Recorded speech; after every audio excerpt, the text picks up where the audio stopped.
Is it sane? Is it possible? Still I ask myself, are we, am I? In our game, it's not logical, but you contemplate, are we, am I?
Hello. Hello, hello, hello. I got to lower the TV a little. Blasting some Dan Shulman in my ears here. Welcome to a little afternoon stream time. The Blue Jays, who are struggling a little this season. How are we feeling about the Jays season so far? Oh, my goodness. Why did it say Blue Jays versus Blue Jays? Thank you for pointing that out, Colin. Shout out Colin in the chat. Shout out Colin Bradbury, longtime supporter of SDPN. Let me see if I can change that right now. How are we feeling about the Blue Jays season so far? Because it's been a lot of up and down, a lot of we think they're back. Oh, they're so not back. Oh, they're back. And then lately it's just been, oh my goodness, the hitting isn't there at all. And when you can't get hits, you can't win ball games. Wes Richard gifting 10 SDPN memberships. Right away, we get some fun from Wes. Hold on, let me see if I got buttons today. Let's go. Ah, we got buttons. Thank you, Wes. Wes kicking us off with a little love as we start this ball game. The Blue Jays are underway. We're just going to be chatting here. We're just going to be chilling. We're going to be hanging out. That is a... Let me see if I can still remember how to do this. How do I do a strike? Strike. Yay! That worked. Okay. Strike. That's strike 2. 2 strikes on the afternoon against the Jays there. Ernie Clement is not happy.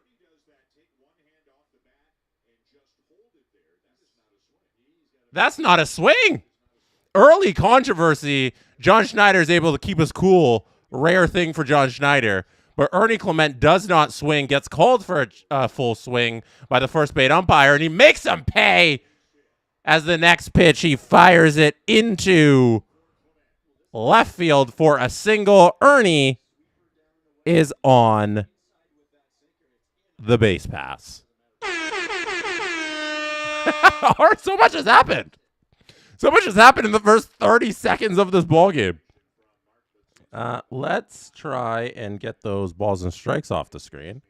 Yeah, I remember how I do things. Nathan Lucas is at the plate now. Swings on that one. Can't make any contact. 0-1's the count. Hello. Welcome. We're getting started real quickly with a whole bunch of action. I'm very happy to be streaming midday, just hanging out, chatting. I feel like these are the comfiest streams, no pressure. Game, what? How many games we got left in the season? Was it for the game 100 something? Less than 100. Game 90 something. Hanging out. This is baseball. It's every day. There's a million of these.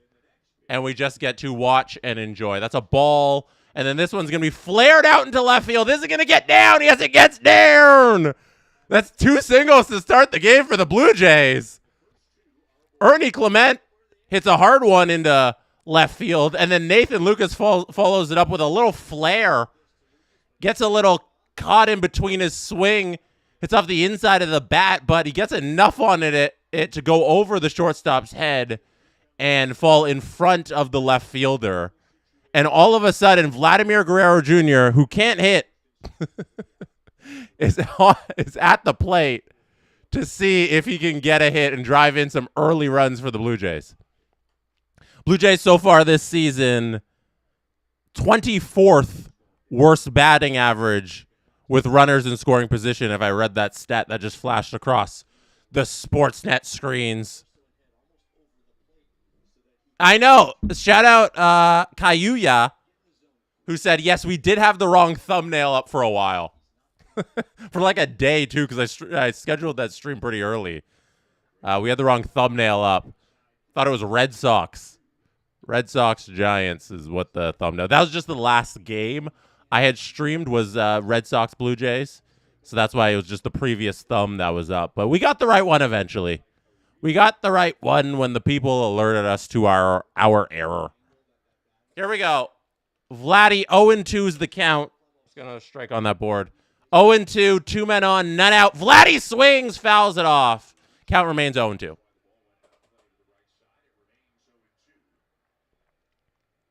Game 93, thank you. 70 games remaining in this season. We're heading to the All-Star break fairly soon.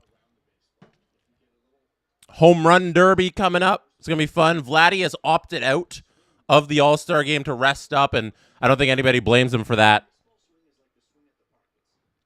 And our first stoppage of action here, I got to tell you about Tim Hortons Camp Day, because we love our Tim Hortons Camp Day.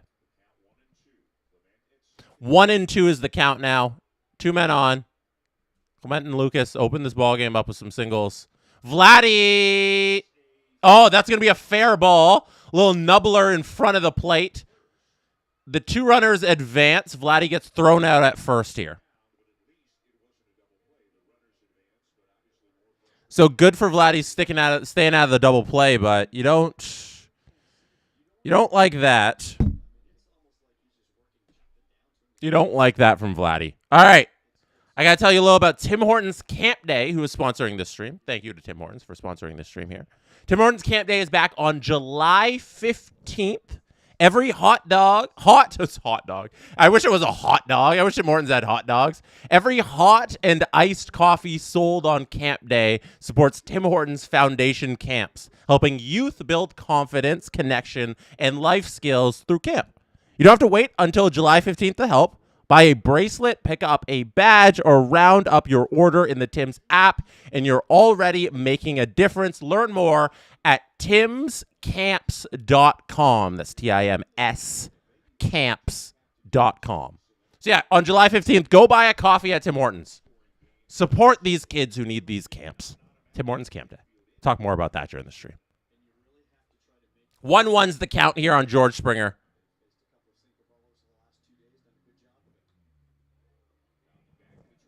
Shout out Insider J Money.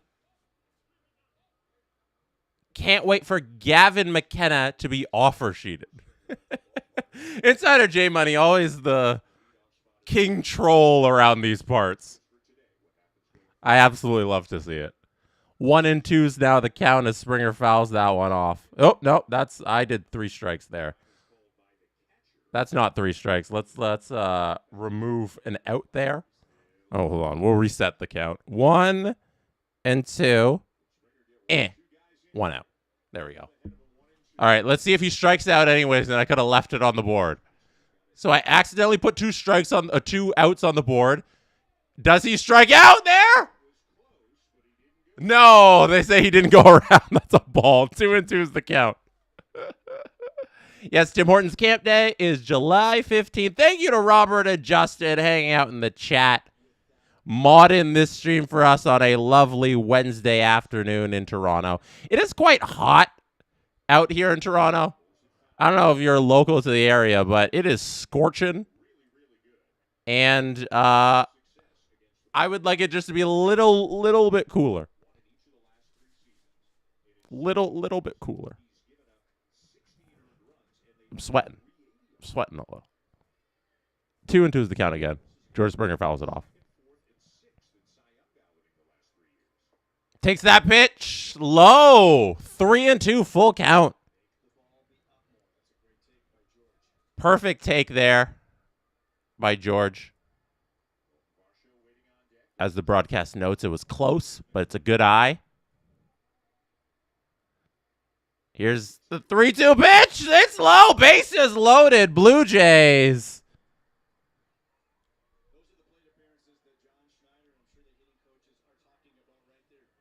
Bases loaded. 1 out. Dalton Varsho at the plate. It's go time. For a Jays team that's really struggled to score this season, or in the last, I guess I should say this entire season is really what it's been. But yesterday looked great. Bats came alive. They put up a lot of runs.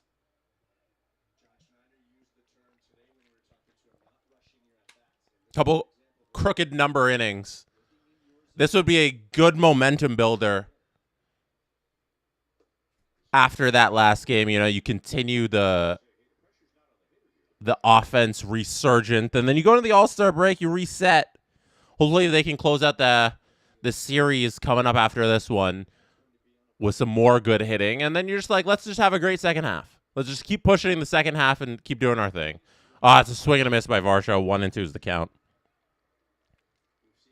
Let's take a look at the upcoming schedule. Blue Jays schedule.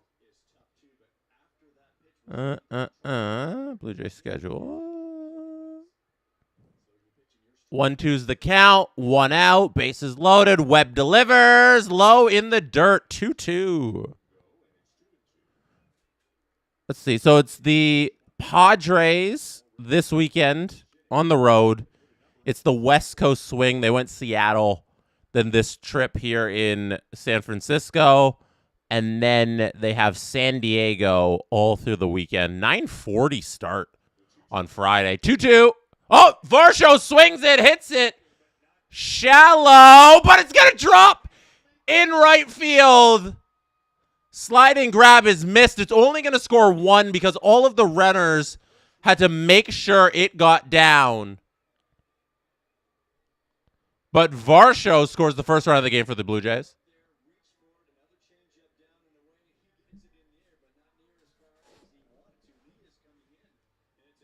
Lee's running. I thought he had that sliding grab.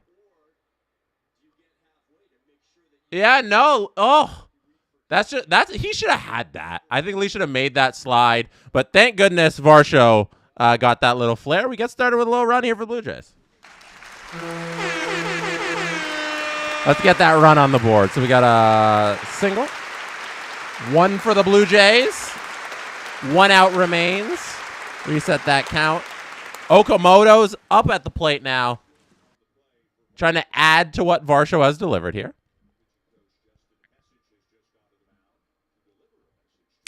Andy says, it's gross out. I'm hiding in my office watching this live stream in the AC. Thank you. I appreciate you not doing your work to tune into this. Broder Hall of Fame says, Isles just announced fan design third jersey contest. Let's go over that at the end of this half inning. Thank you for the super chat, first of all. A little air horns for you. A little confetti for you. Thank you for the super chat. And let's run through what that actually means at this half inning, because I think it's very interesting that they would do this contest. Here's a long drive to right field. Is he going to carry over? Oh, it hits off the top of the wall. Okamoto's going to get only a single. Umpires signaling home run. Grand slam, Blue Jays. Grand slam, Blue Jays. No way. We have a grand slam to kick off this game. Let's get out some of the Dancing Animal squad. Is this home run animation going to work? Yes, it is.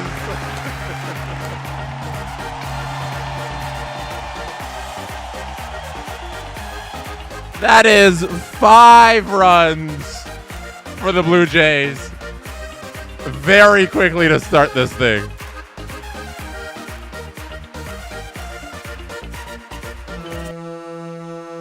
They're reviewing it. They're reviewing it, ladies and gentlemen. What a start. Wes Richard gives 5 SDP memberships. Thank you for the 5 SDP VIP memberships.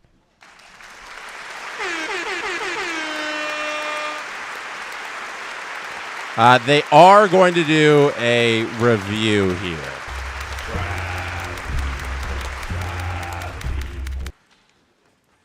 I thought it wasn't good. I thought it hit off the splash hit sign. But it looks like it hit the green part. It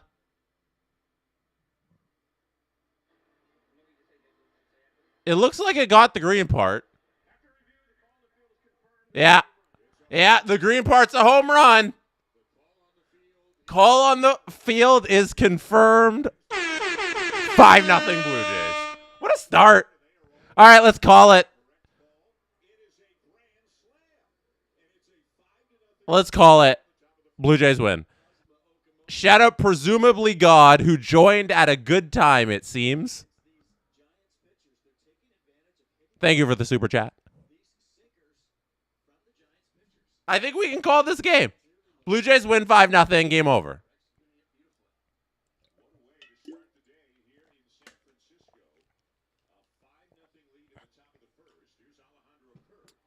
Heather's in a meeting right now. Kirk's going to line out here to first base. That's 2 out in the inning. But Blue Jays already got 5 runs. I'm good with 5. You know what's really impressive about this home run here? The opposite field power to hit a sinker that's only 92 and just kind of muscle it opposite way. That's a really impressive display of power by Kaz there. I love that swing because it's not like a typical just, oh, I'm going to hammer it out, pull it to left field as the right-handed hitter there. No, I'm muscling one the other way, get really solid contact. I'm just so strong that I can hit this sinker over the wall. That's a beautiful home run. First career Big Oak Grand Slam. Yes, it is. Kaiden. Thank you for that. The green part is a home run, and it hit that little green ledge. You could see it pretty clearly hit the green ledge. I didn't think like on the actual like broadcast when it was airing that it did get up that high, but on the replay you can clearly see it grazes that part. Well, it dunks off that green part. So that's a homer. Wind is also going out that way. They're showing some of the flags. I hope we got a splash zone home run too today. How do I celebrate a splash? Oh, that's strike 3 on Class A. Jonathan Class A strikes out there. That is the 3rd out of the inning. But we all got to witness an Okamoto grand slam, his first career grand slam in this first inning to put the Jays up 5 big bad boys to start this game.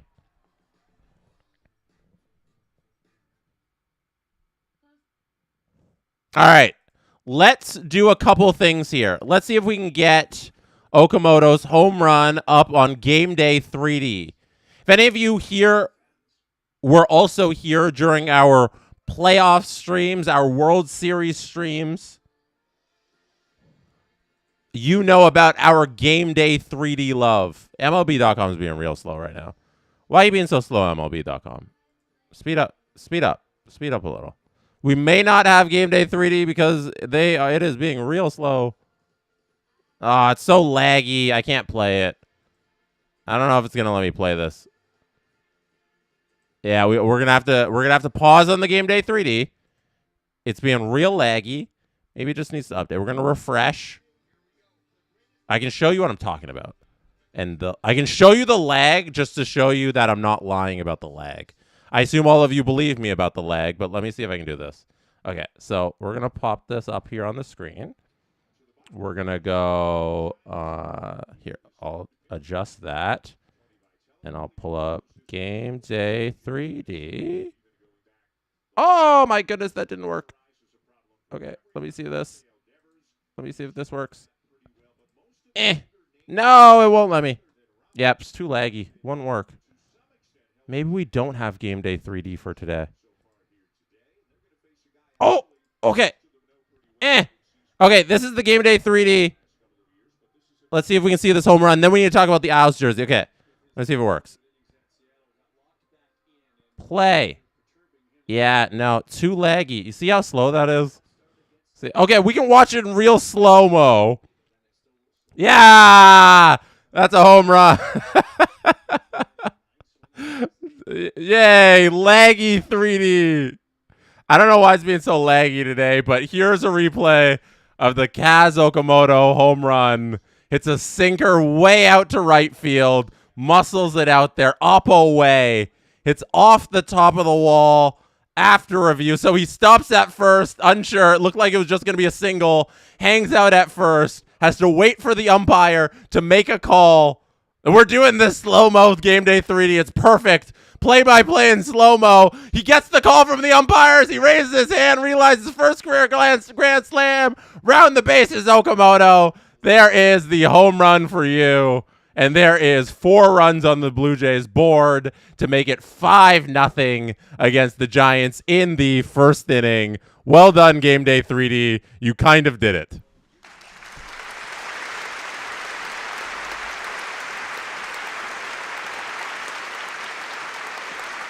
All right. Now the Isles jersey contest is our next thing we're going to talk about when we get a moment at the end of this half inning. 1 out for the Giants here. Let me add that to the board. Dylan Cease is on the mound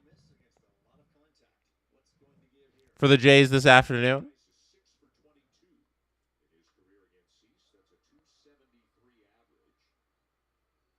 0-2 is the count now. That one's fouled off.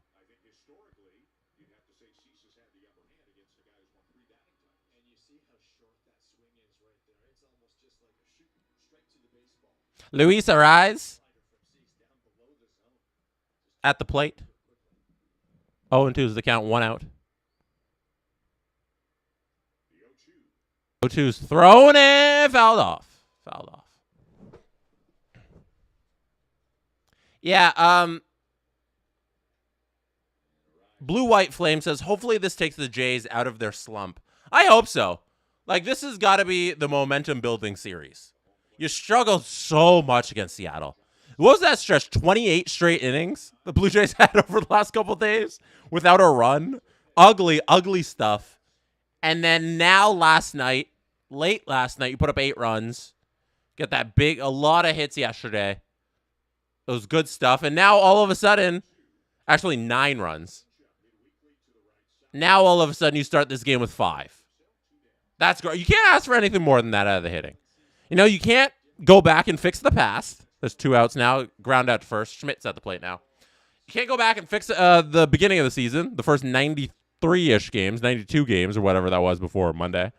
You can't fix that. But now, you can go ahead and start hitting. They hit yesterday, 9 runs. They're hitting today, 5 runs. Let's go against the Padres. Hit some more. The pitching's been holding up, so go into the All-Star break all warmed up for the second half.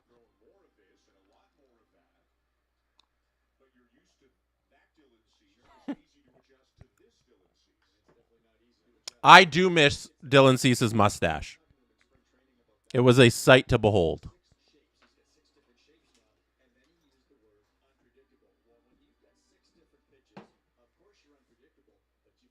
Jays have a ton of all-stars this year. All-star lineup, American League.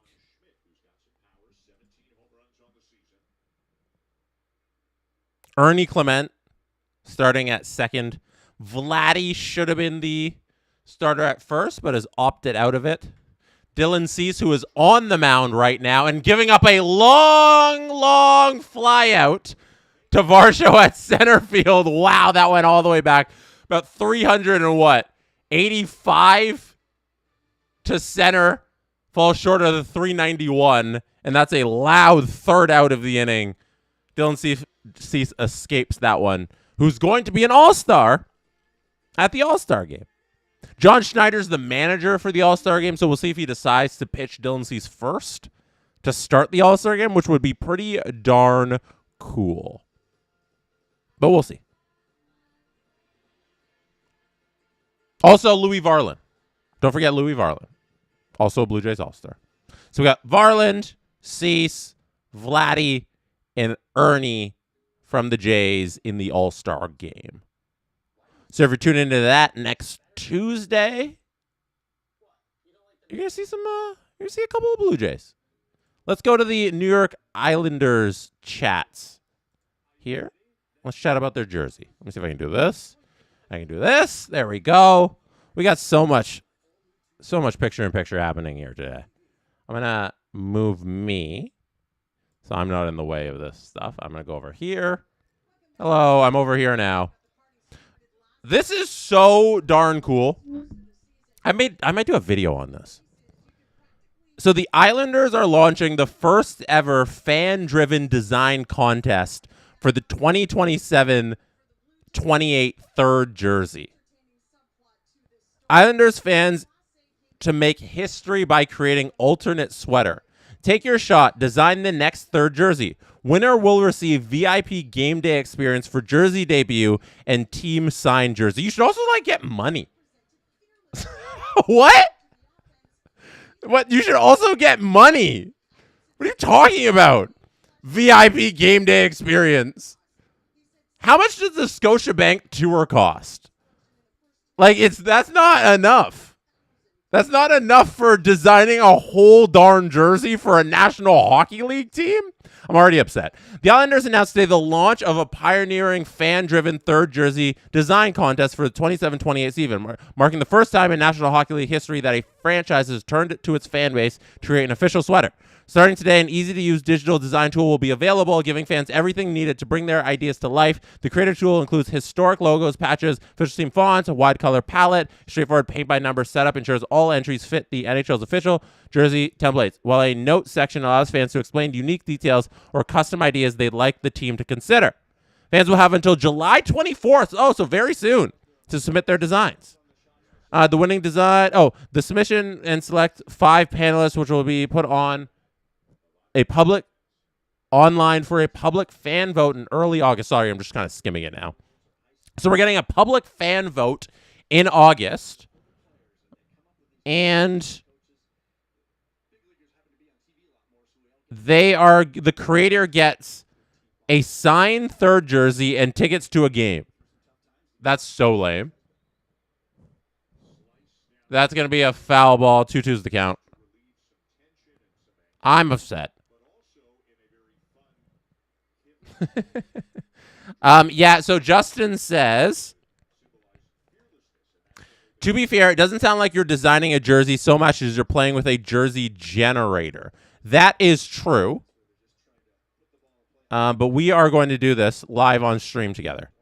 So I have here the jersey designer. At the end of this half inning, we're going to design a jersey and submit it for entry. So you can pick all these. Oh, it's literally paint by numbers. Like, you're just picking. That's a foul ball. 3-2 is the count. So you're literally just picking the stuff. So, like, let's pick this one. And then the back. Why is the back? That doesn't make any sense. How is the back different from the front? Oh, no, it's just showing the different views. Okay, so, yeah, it's just showing the different views. This ball is going to be fouled again. 3-2, the count remains. So that's the front and the back. And then the next step, you pick colors. It's like designing a game in EA. This isn't a real jersey contest. Thanks, Islanders, for taking all the fun out of this. It's not like you can just draw something. Here's a ground ball to short. It's going to be thrown to first, and Andres Jimenez is retired there. That is an out. Number 1 in the inning. So, like, that's something weird and ugly. We're going to go neon, neon, neon. Oh, more neon. Okay, so next up is that. I mean, we're going to do this for serious in a moment. We'll all go back and choose these together. I just want to see the process so I know what I'm getting into. But this sucks. I thought you get to, like, draw something and then actually design it. It's just literally putting together something. So, like, essentially somebody could put together the same jerseys and then they just, like, get them picked. This isn't that cool.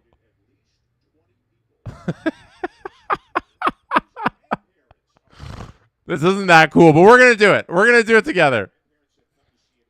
Oh, boy, I took the air out of that balloon. I'm sorry.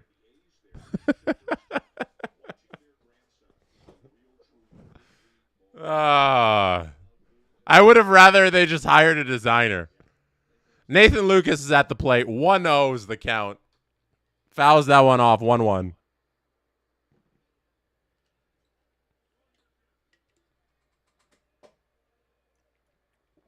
Justin, who's modding the chat, says, now, Jesse, you might win. Don't be too harsh. So how we're going to do this is I'm going to reset the jersey. Next half inning. So at the end of the second here, as the Blue Jays have 2 outs on the board.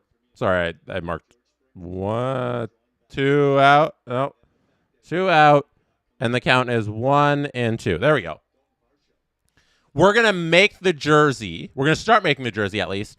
And then the first person to reply with something in the chat gets to pick that part of the design. I think that's how we'll do it.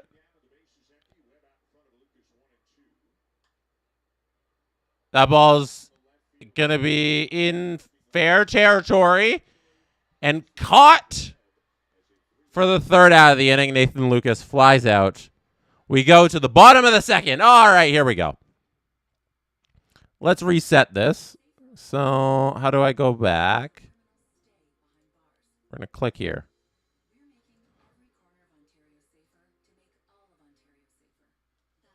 Okay. Chat. We got to decide which jersey we want. So 1, 2, 3, 4, 5, 6, 7, 8, 9, 10, 11, 12, 13, 14, 15. We got 15 options. And go through them again. Wes Richard says number 9. Anybody against number 9? 1, 2, 3, 4, 5, 6, 7, 8, 9. Oh, 2 9s. Okay, we're done with 9. We got 2 people saying 9. I think we're doing 9. No arguments. 9 is next. Okay, so this is what the front looks up in 9. This is the back of 9. All right, so this is 1. Next up, primary color. There's a lot here. So Madison was voting on the jerseys, but since we're already on the primary colors, I'm just going to take 4 down. So we're starting from here. 4 down, this blue color. Next person to write a number, I'm just going to count it across, and that's going to be the next number. So chat, whoever wants to chime in with a number, let me know, and you get to pick the next primary color.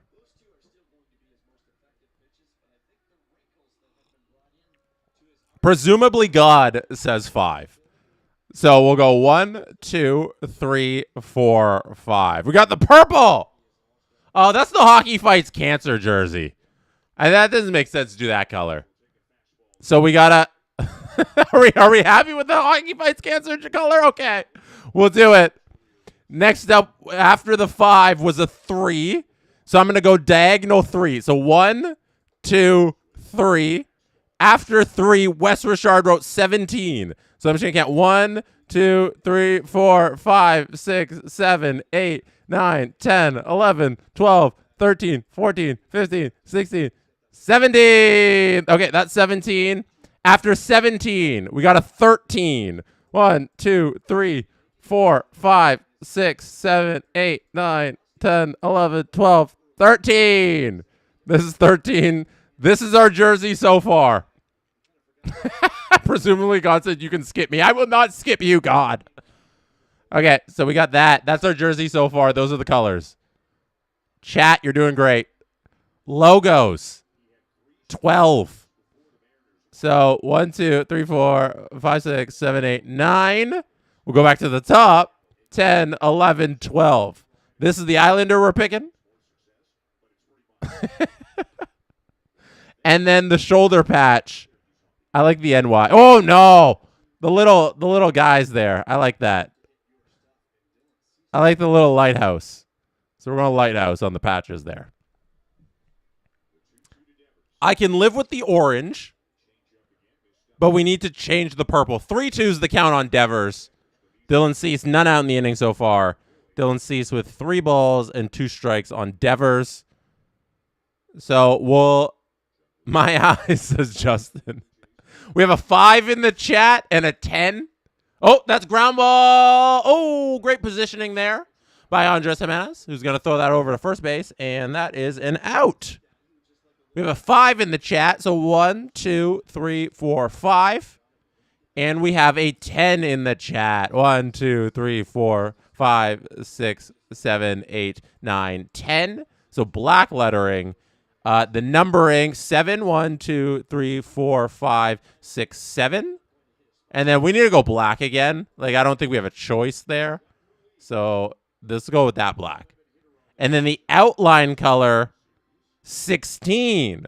1, 2, 3, 4, 5, 6, 7, 8, 9, 10, 11, 12, 13, 14, 15, 16. Oh, actually, that's not even bad. Okay. So this is our base. So this is our base jersey, and we're going to tinker as we go. I don't think that's too bad at all. We've discovered random numbers that put us at a decent base jersey. We will come back to this at the top of the 3rd inning as it's 0-2 in the count against Lee. 1 out here in the inning. And we're going to see if we can tinker a little with the colors there. I think that'll be fun.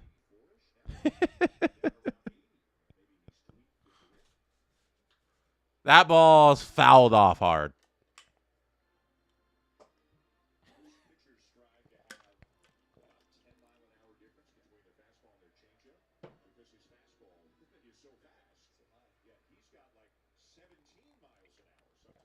1-2's the count.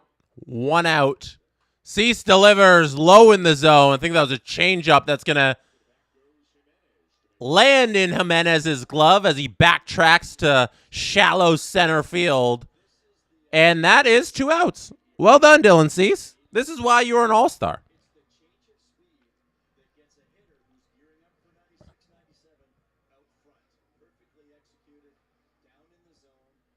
Remember, this is what our jersey looks like. What are our thoughts? I don't mind that orange at all. I think we landed on a good orange. That ball's in there for a strike.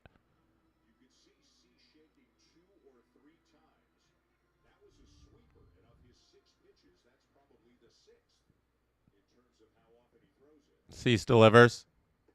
Oh, swing and a miss.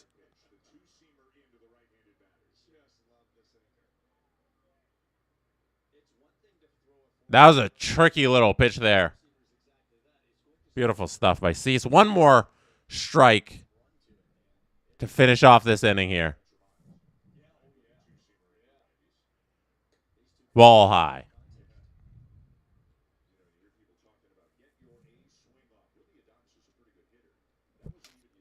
Jays in the standings.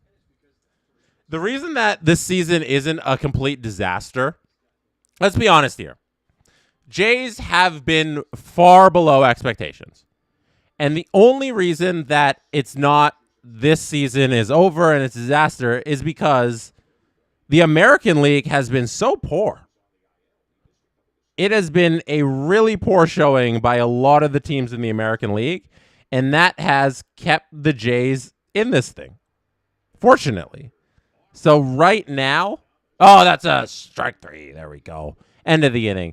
And right now, the Jays sit. Oh, beautiful, beautiful strikeout there. I'm fixing the San Francisco Giants record there. They are 38-53.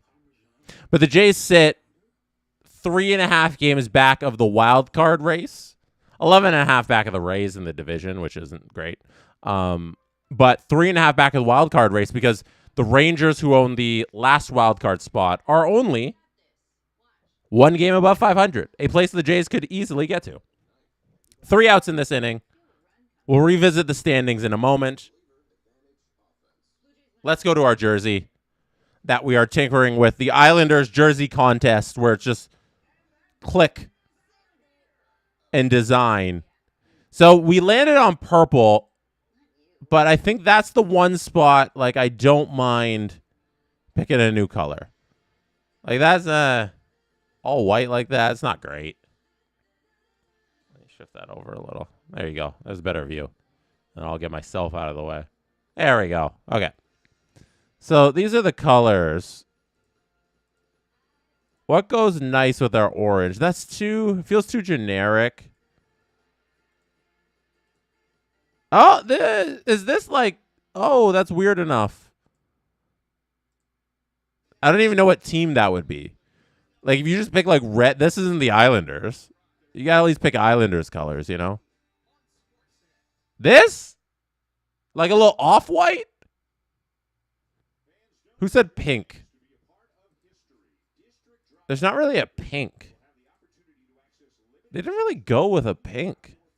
They did the purple, the Hockey Fights Cancer purple. There's not really a pink in here. Someone said design a Leafs jersey. I wonder if we could. What's Leafs blue? It's one of these. This one? Or not that one. No! Not that one? This one. I think this one is Leafs blue, right?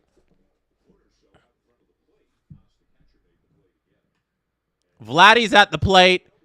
He's going to hit one out to right field. Bully's going to get under that one. Vladdy flies out to left. Or, sorry, right. Let's see if we can make a Leafs jersey. So, what's a Leafs jersey? The Leafs have the one stripe on the bottom. I have to pull up a Leafs jersey. Like that. And then the stripe is white. No. You got to go back to that blue. Which blue did I pick? This one. And then that one. Oh, there we go. Now I'm just making a Tampa jersey. Fanatics logo. Got to be white. And then ball's fouled off by Springer. 1-1's the count. Nah, we need generic logo. NY is more Leafs. And then, there's the Leafs numbers. And then they got white numbers. Okay. And then this one is Leafs. And then white. And then outline color is the blue, right? There we go. The New York Leafs Islanders. How about that? How about the New York Leaf Islanders? Oh, great stab there at shortstop. Springer hit a hard ball to short. Beautiful. Beautiful grab. Oh, picked it right off the dirt.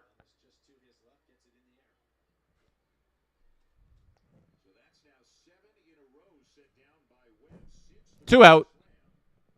Varsho's at the plate. So, that's a ball.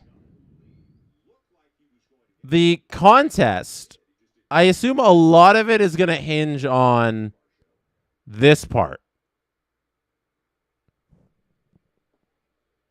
That's a strike. Where you got to like fill out what you want to say. And then you got to name your creation. And you got to plug in your zip code. So I'm not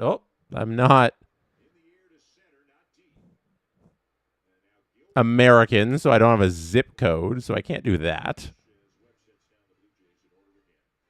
I don't think, can you submit if you're a Canadian? That's third out of the inning. All right, Jays go down easy in that inning. Let's find out if we can actually submit as a Canadian. All entrants are working.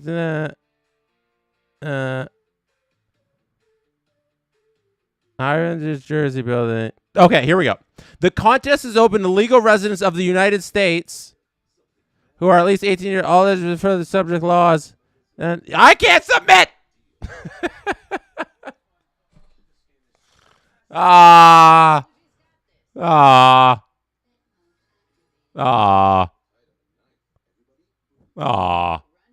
So we're not allowed to submit a jersey. The contest is open to legal residents of the United States who are 18 years of old. Somebody out there in the chat, submit your jersey for us. Submit that first one we made as a chat together. Because I can't do the Islanders Leafs or anything else here. All right. Conclusion reached. Contest closed to us. We do not qualify.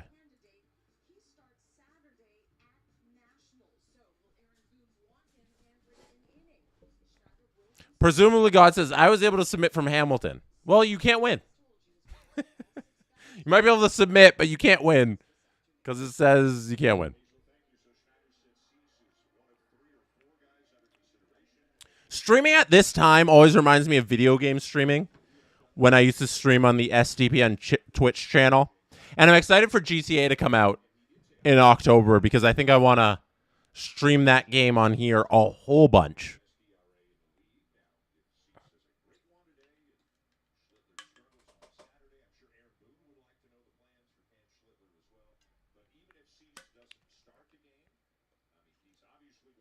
Sorry, I got to reset the count here. There we go. Why are there 2 outs? There are 3 outs. And we're in the top of the... bottom of the third. 1-1 is the count. Bryce Eldridge is at the plate. Dylan Cease is throwing gas. 1-2 is the count.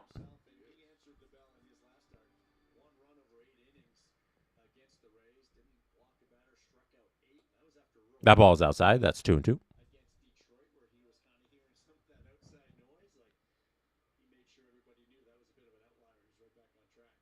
we get any other hockey news today? Wasn't there a signing this afternoon? I know that Islanders thing dropped. What's the signing I'm forgetting off the top of my head? There's Villeneuve signed a 2-year deal. Oh, it was the Bedard injury. That was the other thing I was thinking about. Oh, Barrett Hayton. There's a whole bunch of stuff that happened. Barrett Hayton's offer sheet was matched. Bedard is out 4 months. Islanders did this ridiculous jersey contest. Villeneuve 2 years. What's the Villeneuve contract? Oh, that's strike 3 on the corner. Cease, third strikeout of the game. Paints the black.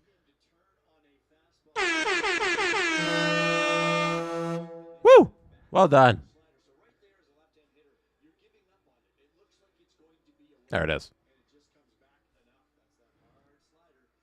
Puckpedia doesn't have Villeneuve's contract yet.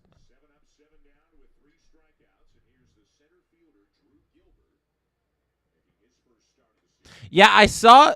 So, context says hot in Toronto, absolutely freezing here in San Francisco. Welcome to San Francisco baseball. I saw everybody walking to the game, and they're wearing like hoodies and stuff. I was like, what is happening? How are you guys wearing hoodies? It's so hot here right now. But then I realized, I looked it up and I was like, oh, it's kind of mild in San Francisco. Let's Google San Francisco weather. 16 degrees Celsius with a low of 12. It's like 30 here today, Celsius. The correct temperature format, Celsius. It's like 30 here, and it's like 16 over there. Low of 12 sucks. Mid-July. That's a ball high on the 0-2 count. 1-2 is the count now.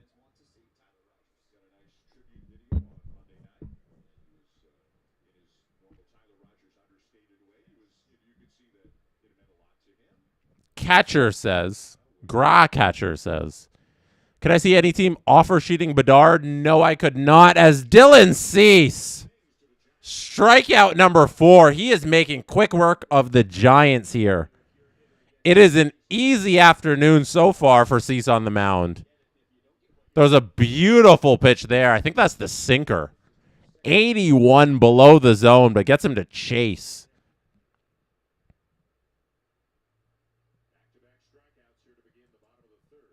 That was the changeup. My bad. Changeup 81 low. Gilbert chasing strikes out.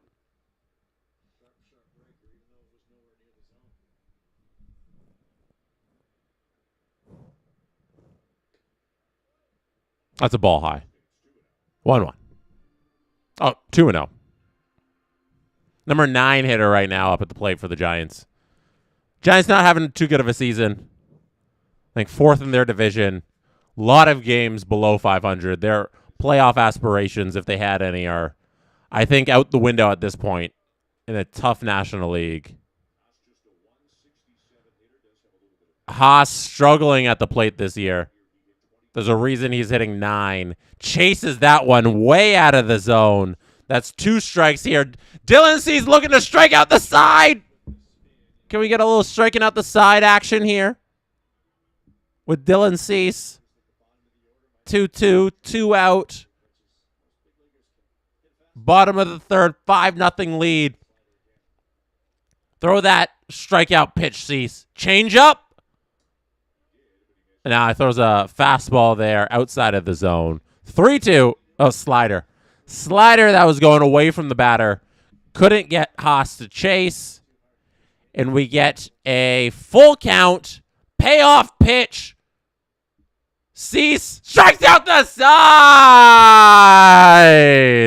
Well done. I don't know if that warrants an Olay, but you're getting it. What an inning. What an inning for Dylan Cease there. 3 straight strikeouts, striking out the side, making it look easy. Let's take a look at the MLB standings for one moment, if I may. There we go. MLB standings around the league, division leaders. Rays 4 games up on the Yankees. Here, I'm going to move a little to the side, show you guys the last 10s. They're on a little hot run here, 7-3. Yankees 2-8 in their last 10, free falling. Yes, they are. Blue Jays, look at their ugly run differential, -45. They've been able to squeak out a lot of wins they shouldn't have, and they still only got 43 wins at this point of the season. They're 11.5 back of the Rays in that American League East. We go take a look at the San Fransisco Giants. They are 21 games back of the Dodgers. My goodness. And the Dodgers are the only team above 500 in the NL West. And if we look at the wild card standings, you'll see that the Giants are way down here, 11.5 back of the wild card, nearly last in the National League. And the Blue Jays, who are still in this thing, 3.5 back of the Texas Rangers, who are 1 game above 500 and own that last wild card spot. The Jays, with a little bit of a win streak, could get right back into this thing. They are not done yet. It's just been a disappointing season so far, but it doesn't mean their season is over. Win here today, win yesterday. You go beat up on the Padres, who are the Padres. But why can't? Okay, let's go here. There we go. Let's go. San Diego Padres. Hey, right there. Right there in the NL West.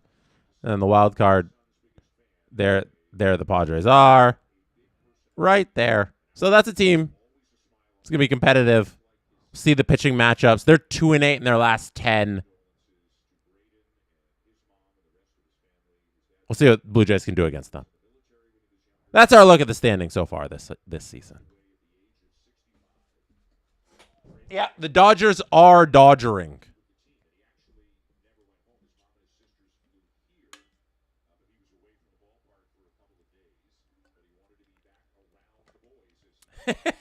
Jimmy says, yeah, this team is lucky yet below 500. They are cooked. Time to look forward to next year. They have squeaked out a lot of wins, I think. And like when they get beat up large. That run differential is not great. That's a strikeout there to start this inning. I think they have been rather lucky, and they still haven't been able to stockpile a lot of those wins. They were swimming upstream the first 2 months of the season. I don't know if you guys were watching that closely, but like watching that first month, 2 months, month and a half especially, were the injuries. Every single day it was a darn injury, and they managed to just keep this thing afloat, stick around 500.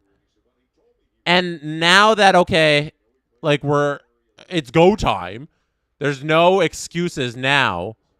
It needs to really turn around the second half, even though it's not even really the second half. Second half's already started, but after the All-Star break, Alejandro Kirk's going to fly out to right field here. It's 2 out in the inning. After the All-Star break, it's no excuses. You just need to go out and win if you want to be a playoff team again this year. But they fought hard against all those injuries, and it felt like the entire rotation was out. Felt like all of their hitting was missing, and they were able to just get enough. And now their lineup sort of resembles their lineup. Clement, Lucas, Guerrero, Springer, Varsho, Okamoto, Kirk, Clase, Jimenez is their lineup, One day you'll have Barger in there, but that resembles the Blue Jays. So now it's go time.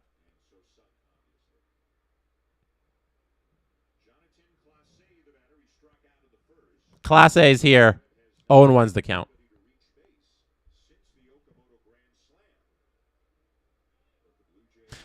Gra Catcher says, have a lovely day. Can't wait for the GTA 6 streams. Yes, they are coming. We've waited many long years for those. Maybe this time I'll actually finish the game. Never finished GTA 5. Maybe I'll do that in the lead up. Oh, Class A is going to ground out here to second base. What a nice play there. That's the third out of the inning.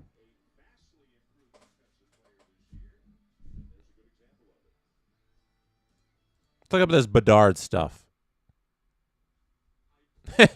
Kirk has been bad since his hitting just hasn't returned yet. That was a nice play at second for sure.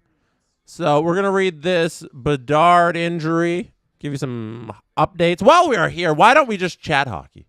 What else are we going to do on this lovely afternoon but talk hockey in the middle of July? Because that is what we do at SDPN. We're heading to the bottom of the fourth. Blue Jays lead 5-0 against San Francisco Giants. Bedard to miss start of 26-27 season for Blackhawks after shoulder surgery. Bedard will miss the start of the 26-27 season after having surgery on his left shoulder, the Blackhawks announced on Wednesday. Their number one center was injured while practicing in Vancouver on July 2nd and is expected to need 4 months to recover. Bedard, who will turn 21 on July 17th, led Chicago with 75 points in 69 games. Nice. Last season. Selected with the number 1 overall pick in 23, he has 203 points in 219 games. With the Blackhawks, he won the Calder Trophy. Yes, he did. A restricted free agent, Bedard has been eligible to sign another contract with Chicago since July 1st, 2025. Oh, it's interesting they added that in there. Blackhawks general manager Kyle Davidson said last week there was no update on contract talks. Wow, that's spicy. Bedard missed 12 games last season after sustaining an upper body injury while taking a face-off with 1 second remaining in a 3-2 loss at the St. Louis Blues on December 12th. All right, they describe his injury there. Injury update, a little heart emoji from Blackhawksman, Chicago'sman. How are we calling the admin of the Blackhawks? There's the injury update. That is devastating news for the Blackhawks, who just made Bo Byram the highest paid player playing defense in the National Hockey League. I don't know what Kyle Davidson is doing with his job. He just seems to be mashing buttons. And mashing buttons sometimes work, like I like mashing buttons here. I'm mashing buttons. I'm mashing buttons. This is how Kyle Davidson runs his hockey team. Am I Kyle Davidson? I'm mashing buttons. Oh, my goodness. That is how Kyle Davidson is currently playing GM mode in real life. I don't know what he's doing. 1-2 is the count. Cease is still on the mound. Oh, that's 4 straight strikeouts.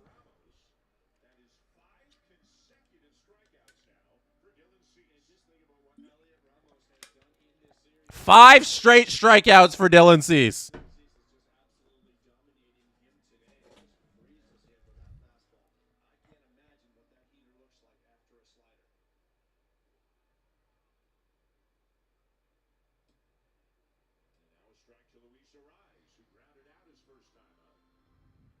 We have the Villeneuve contract. Thank you, Robert Malloy, for sending it through. We got Jacob Quillen. We got Ryan Turvberg.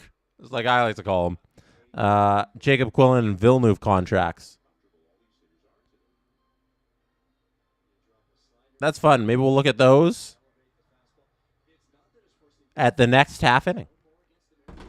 Let's see how high Dylan Cease can run this strikeout streak to. Currently at 5 in a row. 0-2 is the count. Are we getting 6? Ah! Ground ball. Ernie Clement gets the Arise ground ball. No strikeout, but the out is recorded. 97 inside. Arise is able to turn on it. That was a good piece of hitting to actually get a bat on that ball. I'm actually really impressed with that.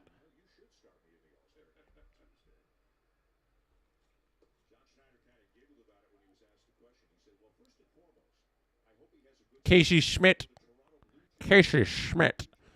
at the plate now, 0-1. Dylan Cease starts this at-bat with a strike high in the zone. Follows it up with a pitch on the inside corner that Schmidt's able to turn on, but he flies it right to Class A in left field. And that is 3 up, 3 down once again for Dylan Cease.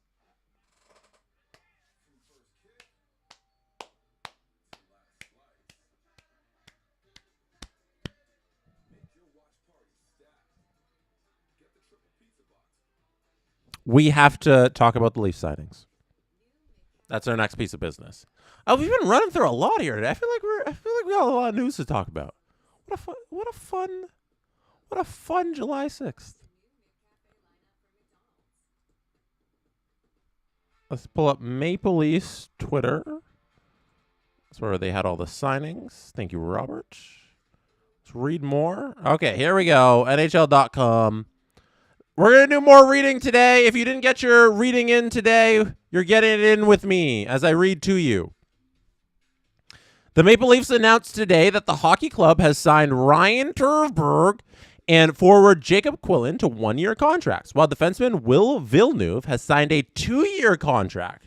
Turvberg, 24, skated in 63 games with Toronto Marlies last season, recording 36 points, 15 goals, 21 assists, while adding 14 points, 6 goals, 8 assists in 24 playoff games en route to a 2026 Calder Championship. In 162 career NHL AHL games, he has collected 79 points. Made his debut on April 13th against the Dallas Stars. The Richmond Hill native was originally selected by the Leafs in the 7th round of the 2020 NHL draft. Quillen, 24, appeared in 23 games with the Leafs this season, registering 3 points, 1 goal, 2 assists, and then a bunch of Marley stats. The Dartmouth, Nova Scotia native, was originally signed to an entry-level contract by Toronto on April 1st, 2024. Villeneuve, 24, skated in 61 games with the Marlies last season. How many Leafs games did he play? Made his NHL debut on April 11th against the Florida Panthers. Sherbrooke, we have a challenge here by Jimenez. ABS challenge, that's a strike. Andres Jimenez is wrong. That is a strike. Call confirmed. 0-1 is the count. Dartmouth, Nova Scotia native was originally signed to an entry-level contract on April 1st, 2024. Oh, I already read that. Sherbrooke, Quebec native, that ball's low, was originally selected by the Maple Leafs in the 4th round of the 2020 NHL draft. So the Leafs lock up 3 guys. 3 big Marlies standouts.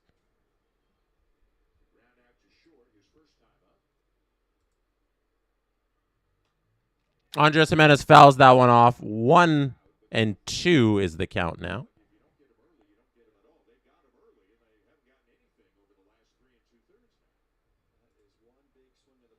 I don't have the details of those contracts. Are those like, are they 2 ways? Are they 1 ways? What are we doing here? Are they on Puckpedia? Oh, the Turvberg contract's a 2-way contract. That ball is going to be popped up and caught at short. That's 1 out. After a very high score in first inning, we've slowed it down here in this game and it has turned into a pitching battle. So, Puckpedia has the Quillen contract and the Turvberg contract, but the Villeneuve contract is just getting registered now, it looks like. So they're actively like in this moment writing everything in, because I looked like 4 seconds ago and the Quillen contract wasn't there, and now I look and it's there. So they're actively writing them down. So we can see there, it's cap hit, 850. Total value. They're actually on the minors here, so non-roster forwards. They're organized over here. Waivers exempt. Quillen is waivers exempt. Turvberg isn't. That ball's going to be grounded back to the pitcher. Webb fields it. Clement runs it out, as you do. You got a kid in minor league baseball. Show him how Clement ran out that little grounder full speed to first base, but is retired. 2 out in this inning. So Ryan's going to require waivers here, I believe. Yeah, he's not waivers exempt. Villeneuve as well, as that new deal isn't put in just yet. Cap situation for the Leafs. They are over the cap by $2.7 million. They're going to have to figure something out here. This team is not done tinkering. It's been a summer of tinker. That doesn't sound right. I'm going to try and phrase that better next time. But it has been a tinkly summer for John Chayka. Lucas takes a ball. 1-1's the count.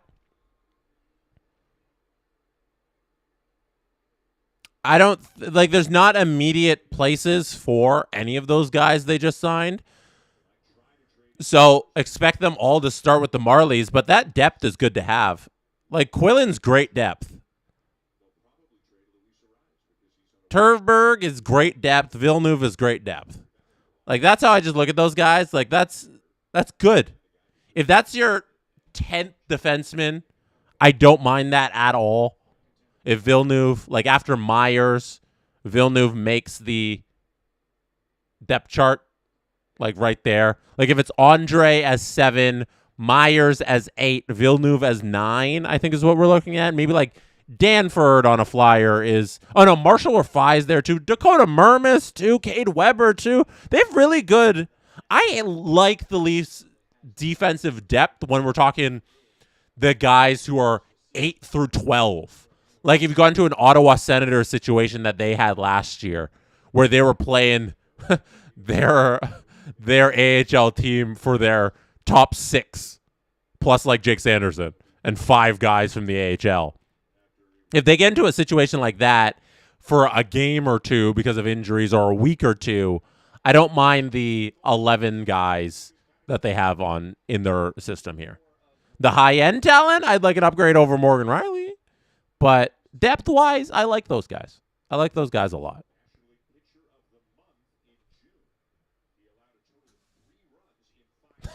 Robert Malloy, not a fan of Philippe, though. Nathan Lucas is going to spray this one into right field. He's going to try and stretch it into 2. No, he's going to hang out at first base. That's a 2-out single for Nathan Lucas.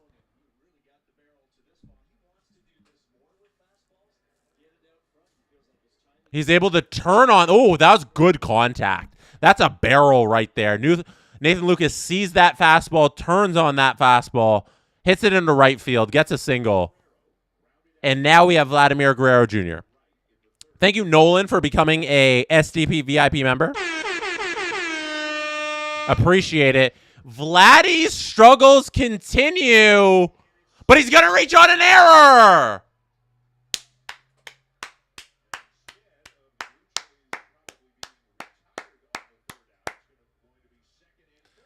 Vladdy gonna get on base on second base there on an error. I was about to just go off on Vladdy's hitting slump here.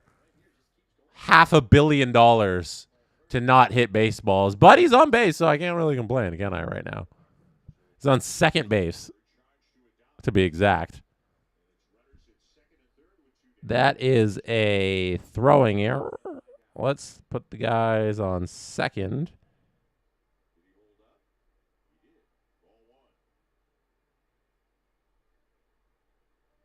Second and third. 2 out. George Springer at the plate. Sean of the Yukon is right. We will take anything. Yes, at this point, we 100% will. George Springer's going to ground it to third base. It's going to be inside the bag. Throwing error again. No! What a leaping grab. At first base to save 2 runs. Rafael Devers with an athletic play to save a high throw by Casey Schmidt there. Devers with a beautiful leaping grab, saving 2 runs for the Giants. And George Springer is retired for the 3rd out of the inning. The Blue Jays do not get any across the board. Andy wants me to give Vladdy his error hit the horns. Come on, Jesse. This is for you, Andy. There's some love to Vladdy for the error hit. All right, I got to tell you about Tim Hortons Camp Day. The wonderful Tim Hortons Camp Day is sponsoring today's stream. And Camp Day, if you're not looking at the screen right now, is July 15th.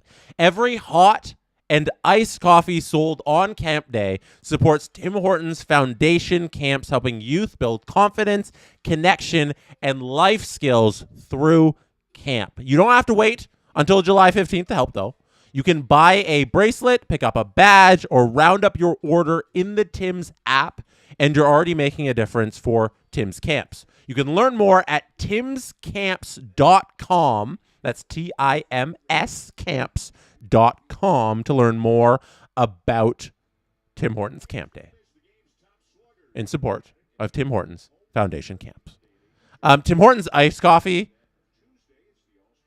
I don't care what your favorite iced coffee is. Tim Hortons iced coffee competes with it. I love me a Tim's iced coffee. It's so good. Especially because it comes out in the right color.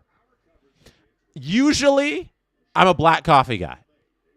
Like, I'm talking 90% of the time. Look, right now, I'm drinking black coffee. There's black coffee in this. There's a couple ice cubes in this. It's hot in here. Made that at home with a little Tim Hortons Keurig pod. But 90% of the time, I'm a black iced coffee guy. But when I'm feeling in a mood and I want to spice up my iced coffee, and I get it from Tim Hortons, it comes out this color, this little milky color, and I'm like, oh, you cooked with that one. Or it's like, oh, I want 2 milks or whatever in my iced coffee, and it comes out this color, you know it's going to be good. Anyways, when you pick up your iced coffee on July 15th, you're going to support Tim Hortons Foundation Camps. Thank you for sponsoring this stream, Tim Hortons Camp Day. Lee is at the plate after Dylan Cease retires the first batter of the inning.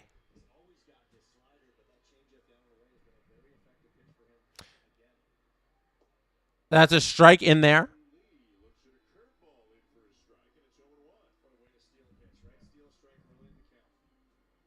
That is a nice curveball right in there.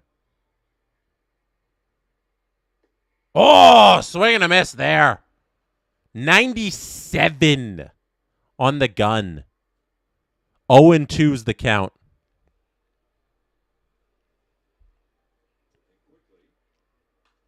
And that ball's going to be grounded over to Vladdy at first. He's going to make a little nice backhand play and then flip it to Cease, who's covering the bag, and he's going to step on it for the second out of this inning. 2 down.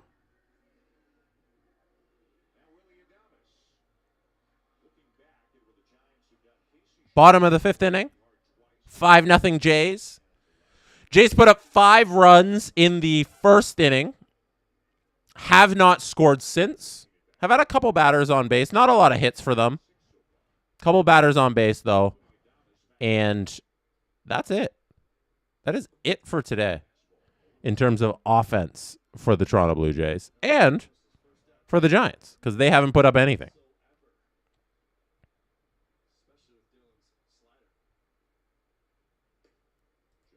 That ball is high. That's 1-1 on the count here. I think we got through all the hockey news, right? We got Bedard out. Oh, we didn't talk about Hayton and the Utah Mammoth matching that contract. 1-2's the count here. Cease has been fooling all of these batters with that slider outside. Getting so many of them to chase. Oh! Left that one a little in the zone. Foul ball. Adames. Great name. Great name. Adames fouls that one off. Adames is like a name that should be in the Odyssey.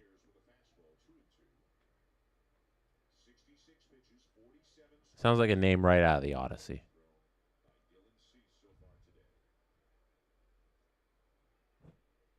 Two. See,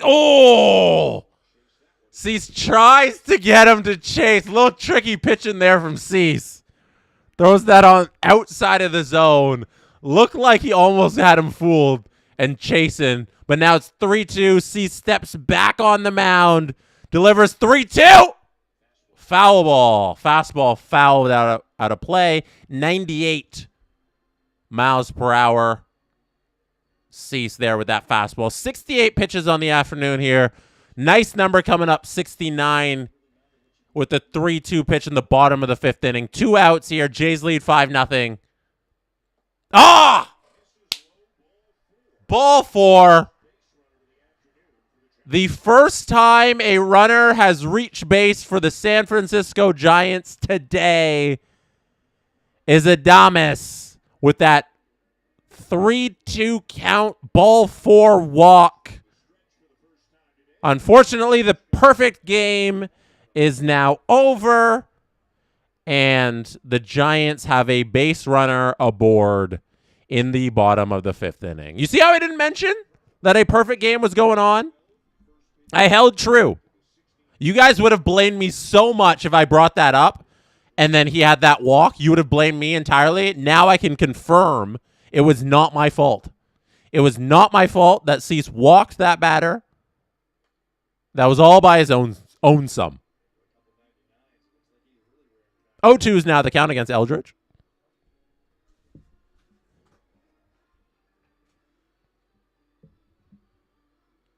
Oh, we have such a nice super chat here from Corey Mueller.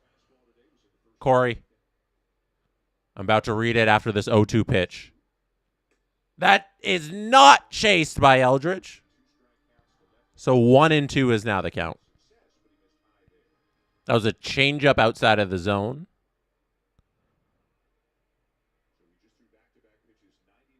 Let's see what Cease does with this 1-2 pitch. That's a strike 3. 7 strikeouts through 5 innings for Dylan Cease. What a way to cap off that inning. Well done. Get some air horns for Dylan Cease.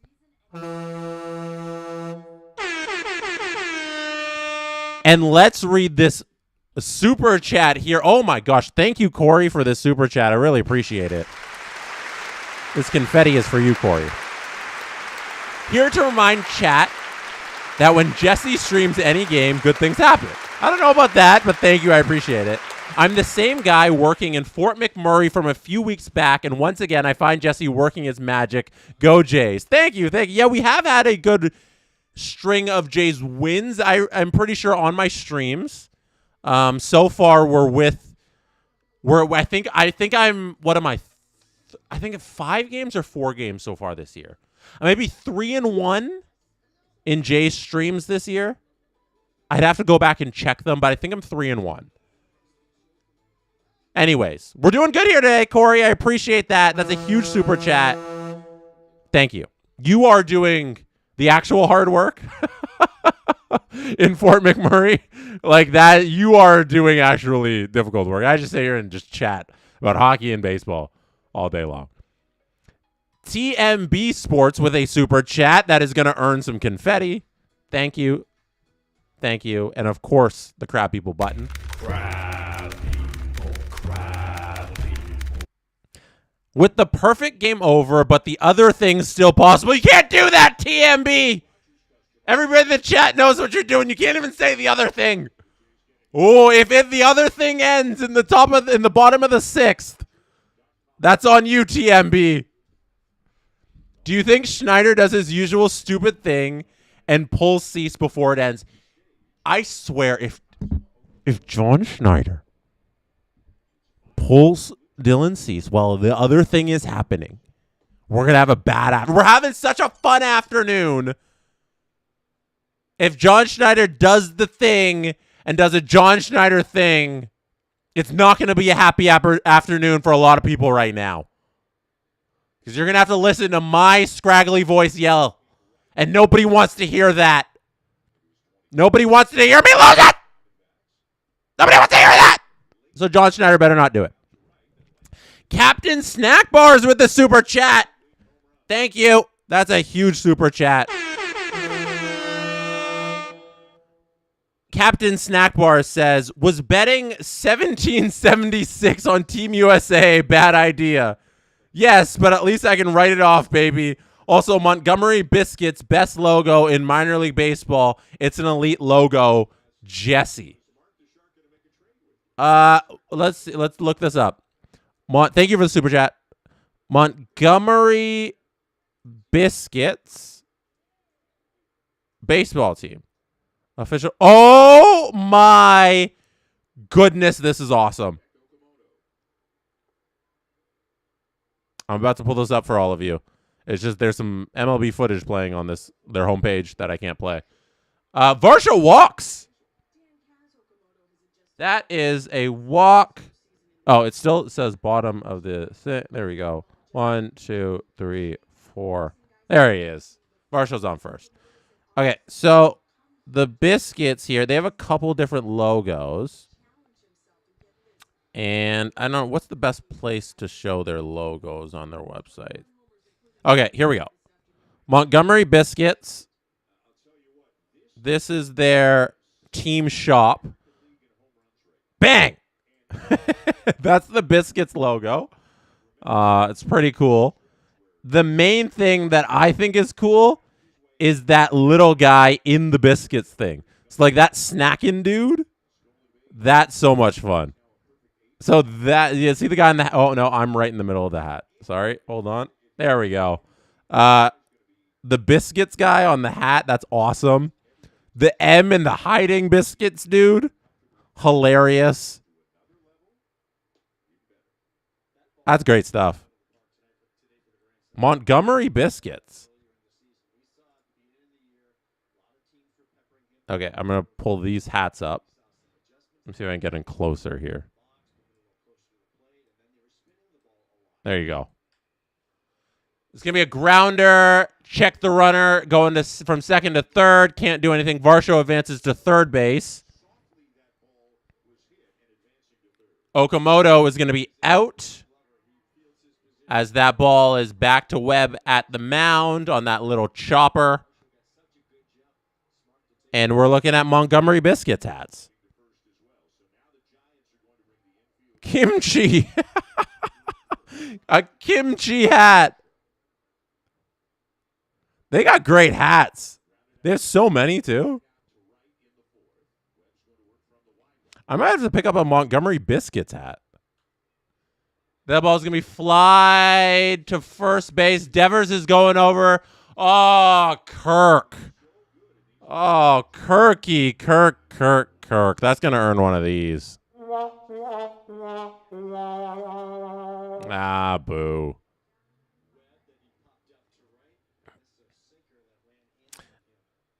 Corey Mueller says, let the fun never cease. Ha ha ha. Ha ha ha ha.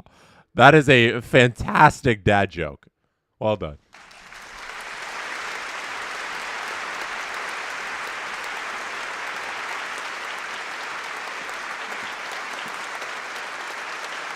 I haven't said that all stream, Justin.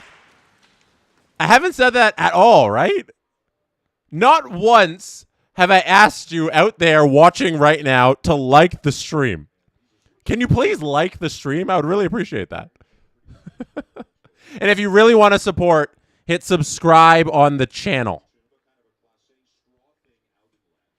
Class A is at the plate. He's going to hit this little dribbler over to Devers at first, and that is going to be the third out of the inning, stranding Varsho at third. The Blue Jays can't do anything with Varsho in scoring position with less than 2 outs as Kirk, with a bad at-bat, pops up to Devers at first, and then Class A can't do anything with that ball there, and he grounds out to end the inning. We go to the bottom of the 6th inning, where the Blue Jays lead 5-0. Do we got an out of town scoreboard here to look at? Any other games going on around the league currently? No. No other baseball games currently happening. I feel like it's kind of rare for a Wednesday getaway day for some teams. I guess not. Wow. Yeah, no other baseball games happening. Nobody to check in with. Wow. We're just here chatting hockey. All right, let's go to Puckpedia. Let's see if the Leafs signings are loaded in there, so we can chat more about their lineup here.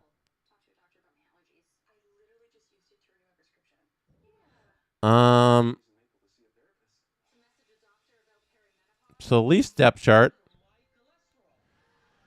How are we feeling about this Leafs lineup? I gotta move the other one. If John Chaika did nothing else this offseason, he's gonna have to do something about the salary cap situation. They're currently over the cap by $2.7 million. But let's say this is basically what they're running with to start the season. Are we happy with that? What do you rate this lineup? Where do you have them finishing in the Atlantic Division?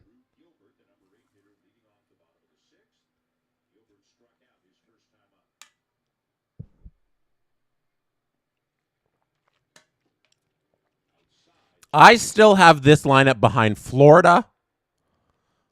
I still have them behind the Sabres. I still have them behind the Canadiens. I think they're better than Detroit. I think that's a good thing. I think they're better than Boston. I think I'll take them over Boston. So now we're talking Tampa. Tampa's probably better. Oh, Gilbert's going to challenge. That ball is way out of the zone. That's ball 4. You got to, ABS challenge. That's ball 4.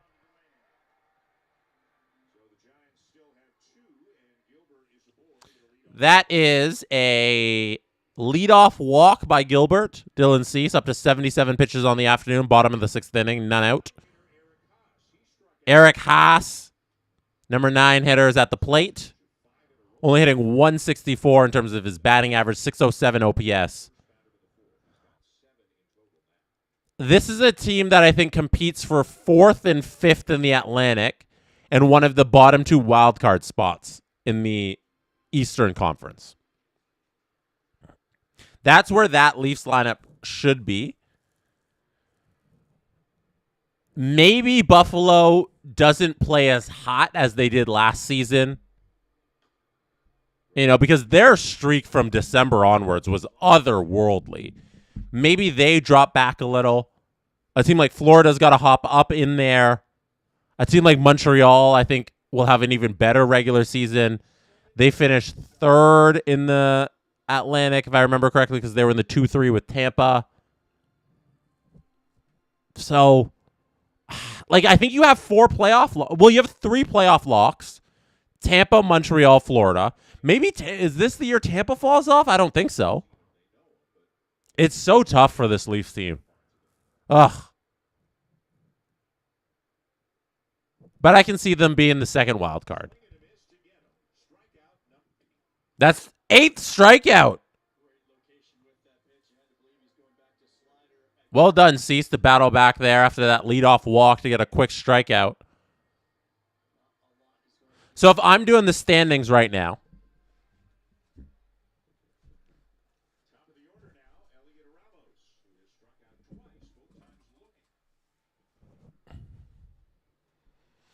if I'm doing a standings right now, off the top of my head, this is so hard. Ramos swings through that one, 0-1. I'd say Montreal wins the division. Just Tampa? Tampa finishes second. 0-2 is the count. Florida third. Buffalo fourth. Toronto fifth. Ottawa sixth. Boston 7. Detroit 8. That ball's outside 1-2. I think that's what I'm thinking.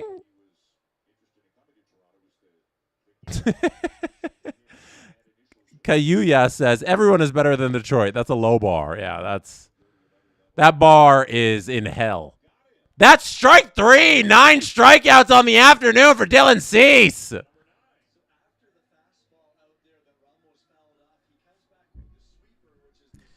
Kaiden says Montreal, Florida, Buffalo, Tampa, Toronto, Boston, Ottawa, Detroit. I think everybody has Toronto in that 4-5 range. I think that's fair because of how bad they were last year.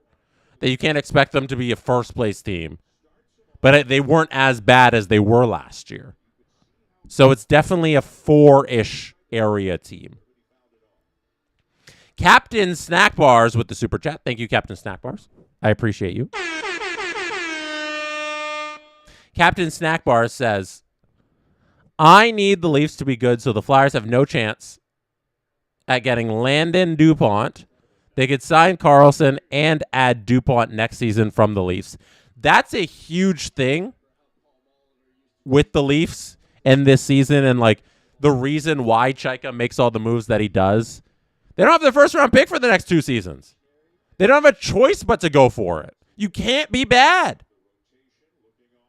You can't pull what the Sharks did where they gave the Ottawa Senators a top pick. 0-2, 9 strikeouts. We're going for number 10 here. 0-2 is the count. 2 out.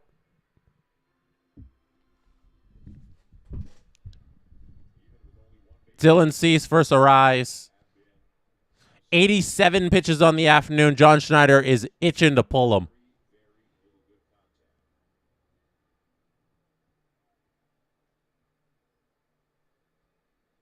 That ball's hit to Vladdy, who's going to get it. And he's going to step on first base. End the 6th inning. Leadoff walk and nothing else. Beautiful. Round of applause for our man, Dylan Cease.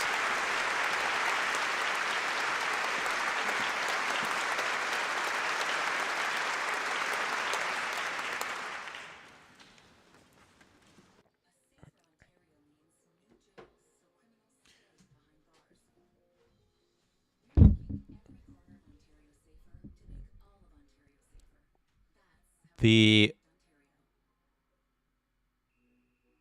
Toronto Maple Leafs are in for a very, very fun season.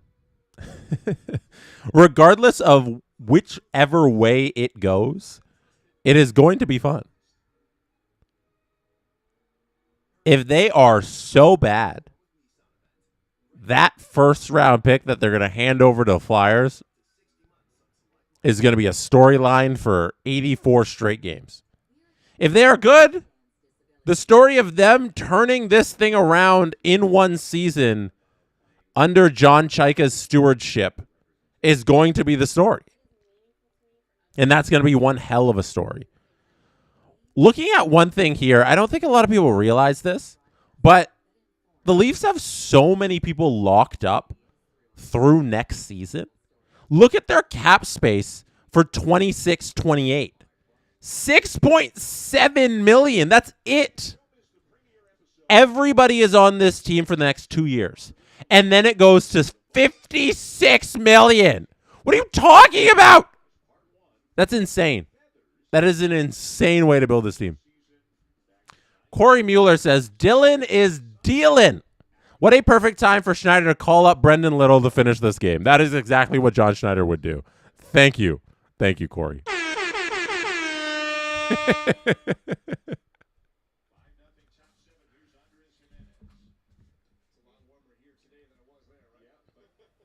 Hasn't Jeff Hoffman been so nice outside of the closer role? I can't believe it took him so long to realize this. All it took was costing us a World Series for John Schneider to realize maybe not having Jeff Hoffman in the closer role is the smart thing to do. And now Louis Varland's an all-star.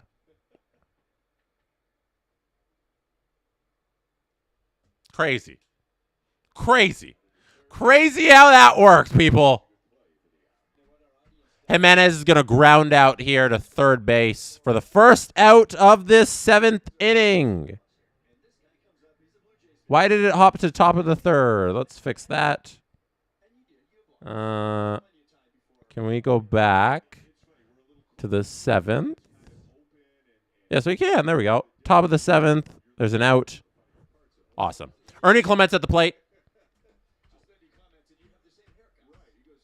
Webb still on the mound. Both starting pitchers still in this game. Both trying to pitch through the 7th inning. Webb's at 99 pitches. Gretzky, here comes 100. 100 is thrown. Ernie Clement gets a bat on it, but it's grounded at short. Hopper to first with Devers, and Devers is going to scoop it. Nice play there. Devers some good defense today. And that is 2 out quickly. 2 quick outs there. It has been impressive how good Webb has been since that one first inning, and what a game it could have been if the Jays didn't explode for that grand salami by Okamoto in that first inning. 101 on the pitch count here by Webb. This has got to be his last inning. Nathan Lucas at the plate, trying to solve Webb. Blue Jays have had trouble with him since that first inning. And 2 Blue Jays fans caught that baseball in left field in foul territory. Good for them.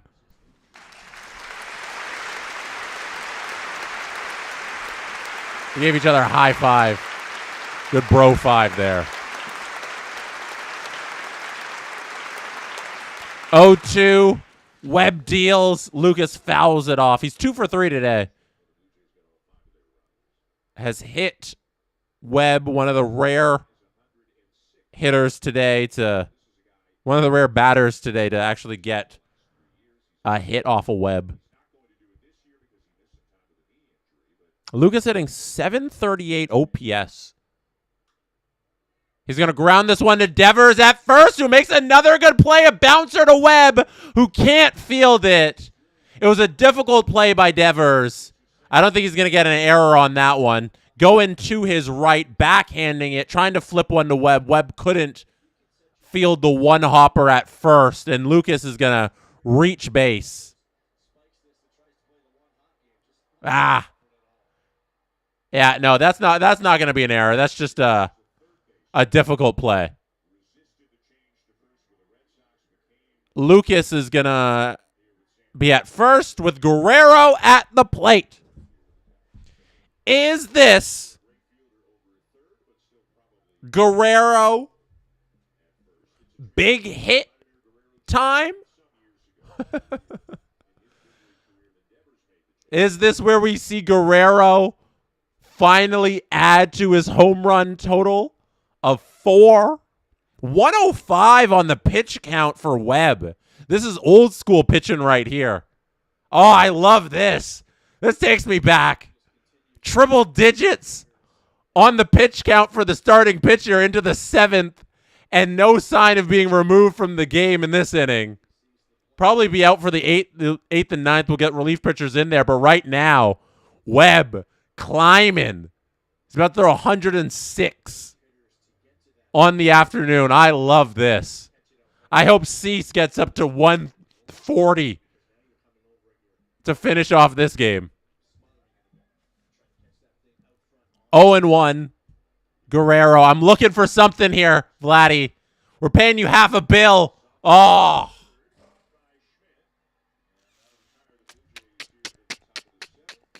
Vladdy lines out softly. Takeshi Schmidt at third base. And Dylan Cease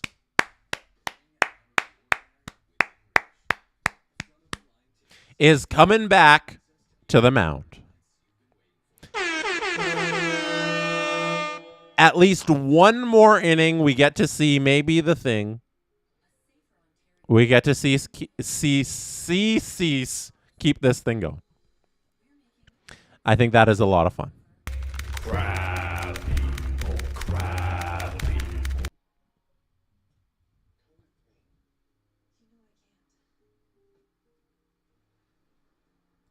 If you were not here earlier, I was talking about the All-Stars for the Jays. Dylan Cease is going to be at the All-Star game, and John Schneider is the manager for the All-Star game. So we could see Dylan Cease start the All-Star game, which would be pretty cool. I think that'd be a lot of fun if John Schneider decides to throw him out there first on Tuesday. Louis Varland's also going to be at the game. And then we have Ernie Clement as well, starting at second base for the American League. Vladdy opted out of the All-Star game, but he was named a starter at first base. And then Nick Kurtz of the Athletics is going to fill in his spot. Other All-Stars, if you're curious: Yordan Alvarez, Aaron Judge, Byron Buxton, Mike Trout, Bobby Witt Jr., Junior Caminero of the Rays, Nick Kurtz, as I mentioned, and Shea Langoliers, also of the Athletics. Those are your starting fielders there for the American League.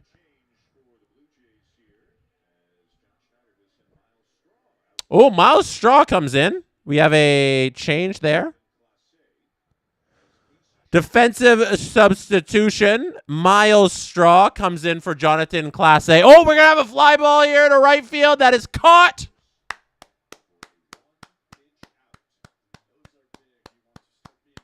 Nathan Lucas catches that in right field. 89 pitches for Dylan Cease. When do I start counting down? Huh?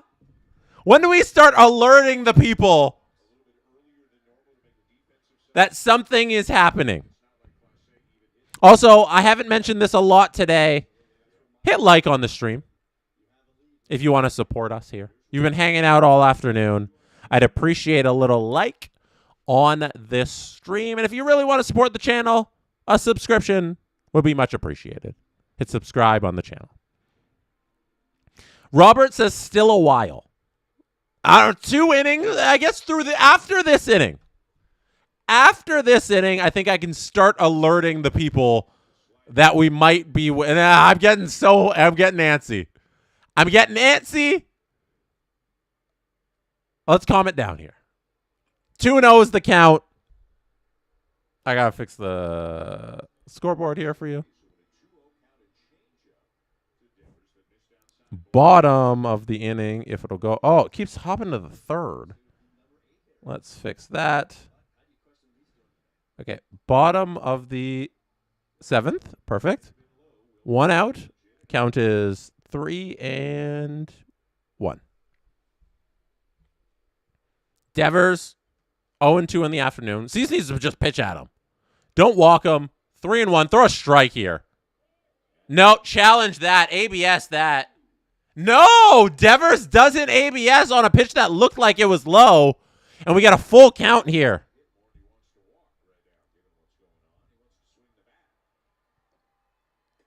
That ball is outside. Ah! Cease walks another batter's third walk of the afternoon. John Schneider's remaining in the mound. And not coming out. Remaining in the dugout, sorry. Not coming out to the mound, remaining in the dugout. Jung-Hoo Lee is now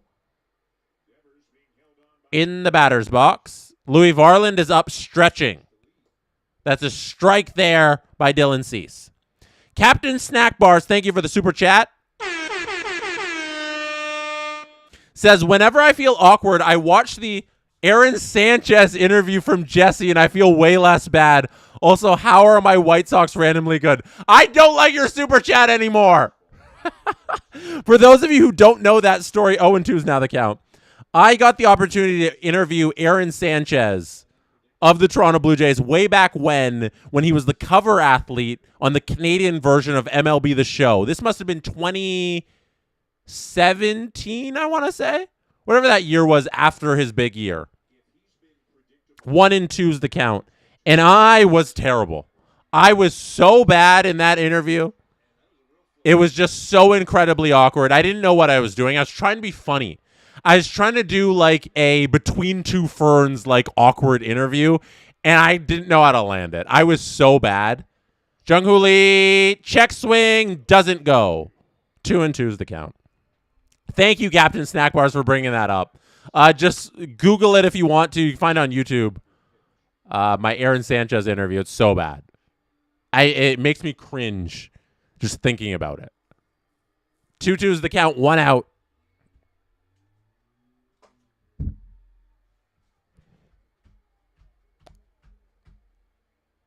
Let's see what Cease has got. 99. Gretzky pitches. Here's number 100. Oh! Lee doesn't chase. It's 3-2 on the count. Jeez.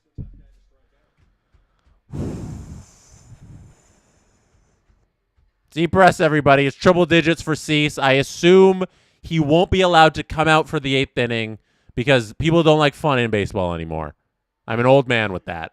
Oh, Jung-Hoo Lee. It's it into right field, and it's foul. Hard off the netting.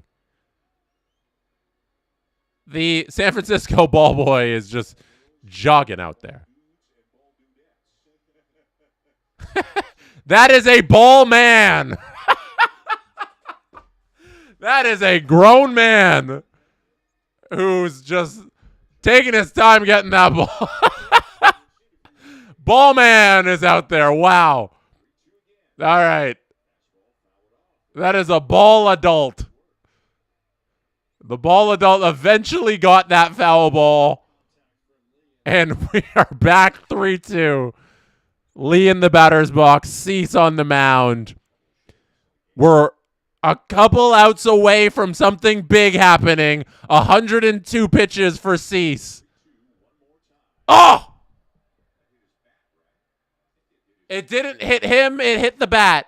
It looked like it might have caught his hand on the check swing, but that ball hit off the bat. I thought at first that it might have caught the back of his hand, but it did bounce off of the bat and foul. So we reset 3-2 again.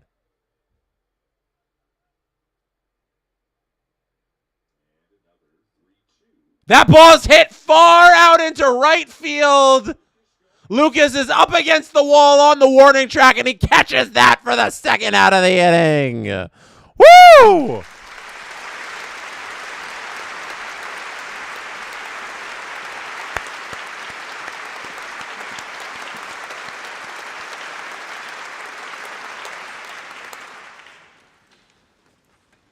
Chat.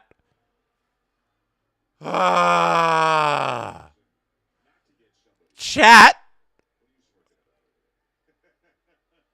Jeff Hoffman is up in the bullpen. Jeff Hoffman is up in the bullpen. I haven't streamed a Blue Jays game in like, what, a month and a half? And the first game we decide to do, now that summer's in full swing, I get Dylan Cease Masterclass. The Ernie backhands this one up the middle. What a play by Ernie to preserve what Cease has got going here. Beautiful. Beautiful. Okay. Okay, people. Justin knows where I'm going here. Why is this man haunting me? Every time I stream a darn game, John Schneider throws Hoffman on the mound. Jeff Hoffman is on the mound every time I'm sitting here watching baseball with you guys. And this time, it happens to be in the middle of history. We are 6 outs away from history. And Jeff Hoffman is going to be the guy on the mound with the opportunity to preserve history. Why do the baseball gods hate me? What is happening? This feels like a bit. Someone's doing a joke at me.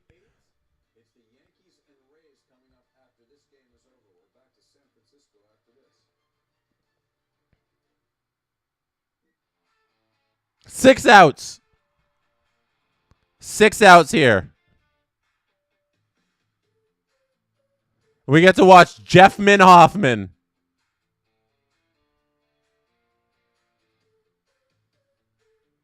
Jeffman.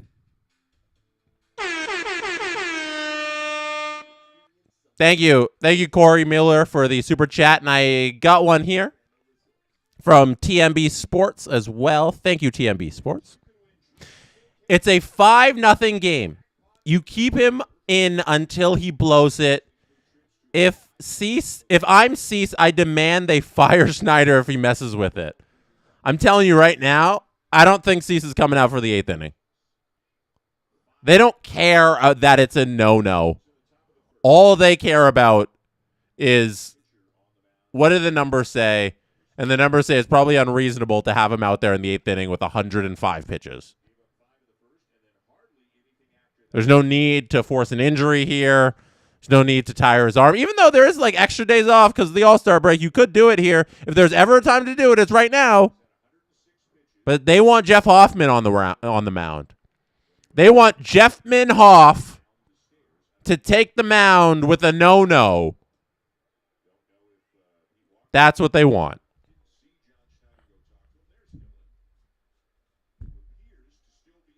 Oh! It looks like he might be in still. They haven't done the, hey, here's a high five for him. Hey, everybody congratulating, and his day is done. And he's just sitting in the bench sipping his Gatorade. Powerade? Gatorade? Powerade. Sipping his red Powerade. All right.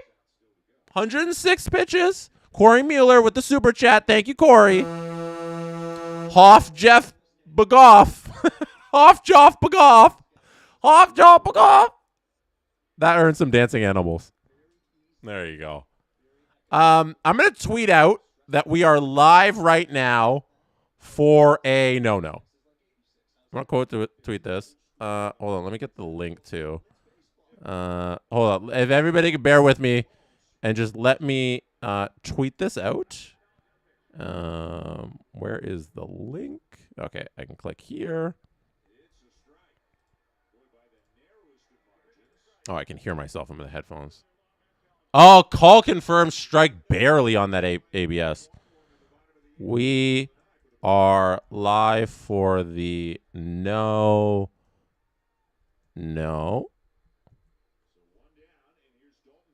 Okay, let me see if this works. Varsho's going to hit this one up the middle. That's 2 hits on the night, on the afternoon. How much am I allowed to say what is happening? Like, how much are you going to blame me for this jinx here? Because I have to, as the person alerting people to what's going on, I have to acknowledge what's happening.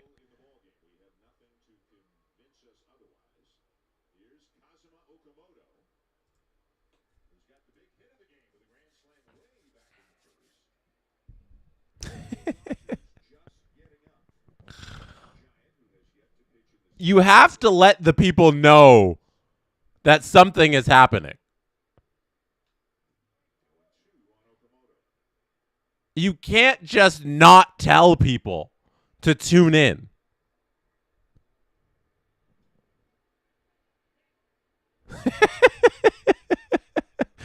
Roca says you cannot acknowledge it. That's the point. Colin says, let's just keep this a secret between us. What? I think you got to tell people what's happening. And I can't be coy about it on Twitter. I got to get people to click. 0-2 is the count. Okamoto's at the plate. See, I think people are starting to tune in that there's something happening. Okay. Webb, by the way, his afternoon was done if you didn't notice to start this inning. Okamoto's going to fire this one back up the middle. That's going to be a single. Going to move the runner up to second. Okamoto having a good afternoon. 2 for 4 now with that grand salami. Hits a sinker that was in the middle of the plate. Hits it right back at the pitcher. Now, Alejandro Kirk, who has struggled since returning from the IL, has not been hitting well so far this season. 0 for 3 on the afternoon.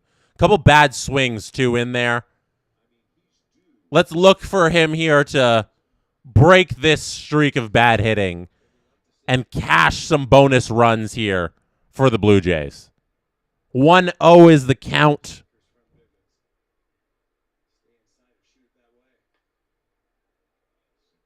Fouled off that sinker inside. Oh, no, that's not a strikeout. 1 out. 1-1 is the count.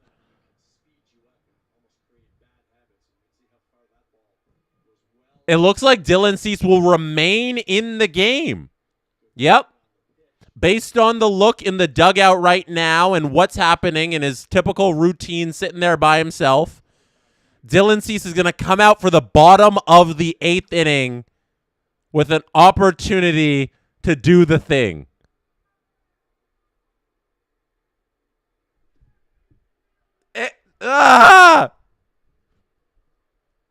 We got to tell people what's happening.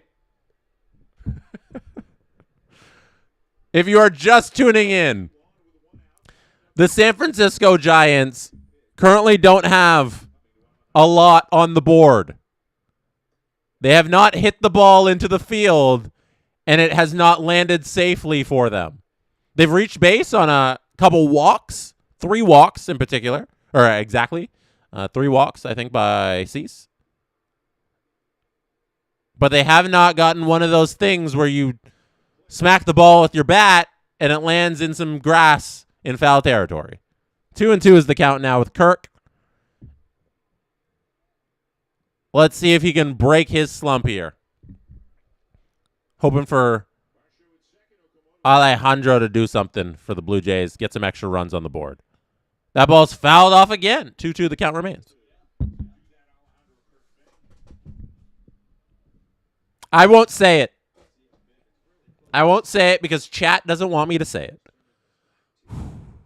But we are here, witnessing history. Of all the games to stream, we get this. How fun.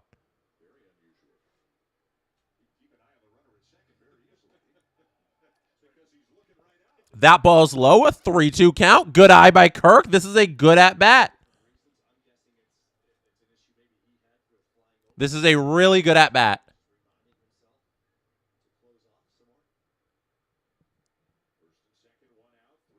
Oh, takes that ball low. Bases loaded. That is a good piece of hitting by Alejandro Kirk.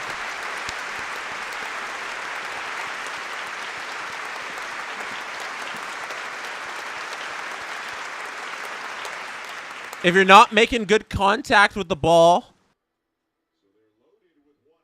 you might as well just be very patient. And Alejandro Kirk there, displaying his good patience, his good eye, draws that walk, and a walk is as good as a single. You're on first base. That's all that matters. Good job, Kirk. Like it.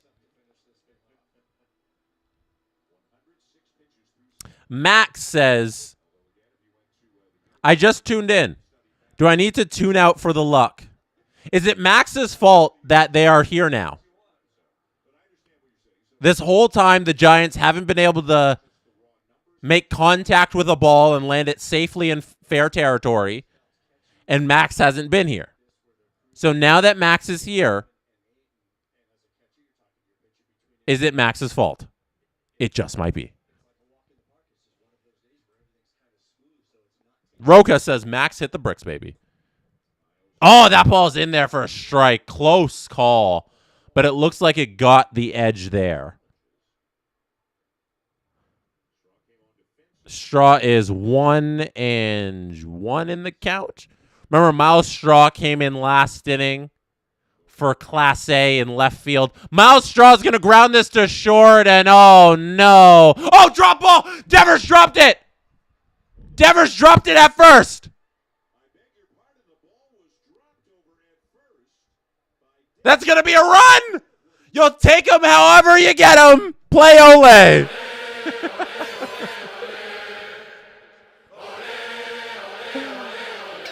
Miles Straw is the reason you run out every ground ball. The reason you don't stop. Devers looking at his glove for some reason. The ball just pops out of it. I don't know if it went right through the webbing. I don't know what happened if it hit the palm there. But that's 6-0 Blue Jays as they score that run on that error by Devers. Great stuff.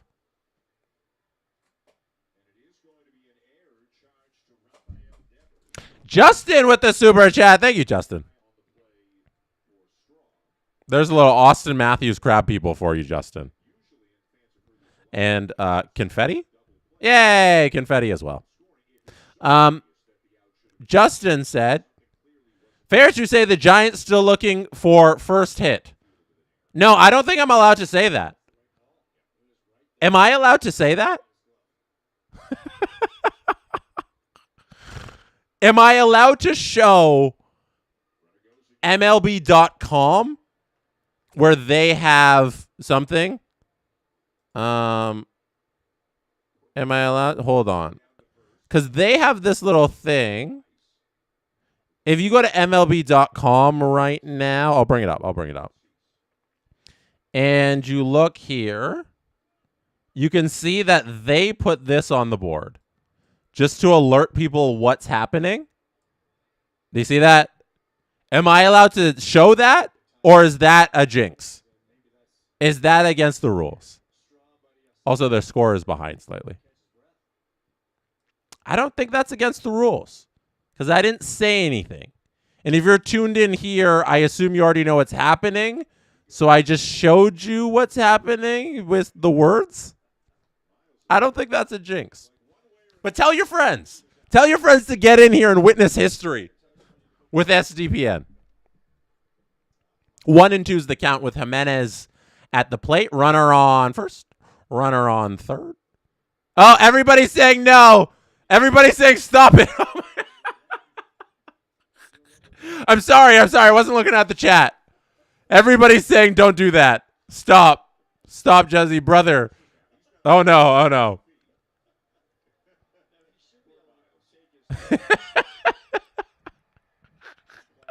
You don't make the rules, Jesse. We do. Max, it is officially not your fault. Corey Mueller says this would be a giant achievement. Corey Mueller, king of dad jokes. Here's a ground ball that's going to be foul. It was grounded towards Devers at first base, but it rolls just foul. And we reset at 1-2 with Jimenez in the batter's box. Dylan Cease is indeed coming back out. Alejandro Kirk got his gear on to catch Cease in the bottom of the 8th inning. 6 outs away from history. Miles Straw is running. Here's another play at shortstop. Redo for the Giants to get this done, and they don't. Jimenez beats that one out. They're going to challenge this call, but Jimenez looks safe. That is going to be 7-0 for the Blue Jays.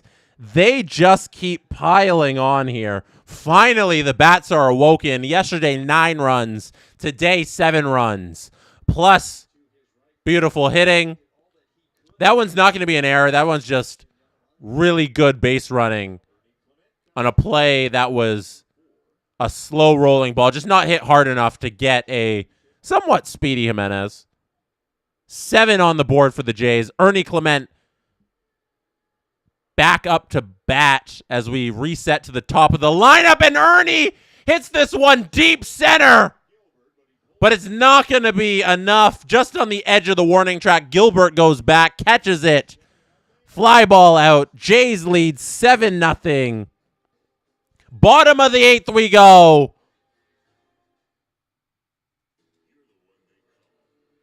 Six outs from history.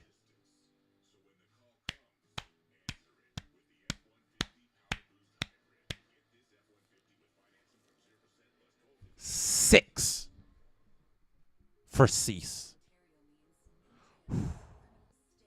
Okay, let's look up some stats. We're going to Baseball Reference. We're deep diving Baseball Reference now.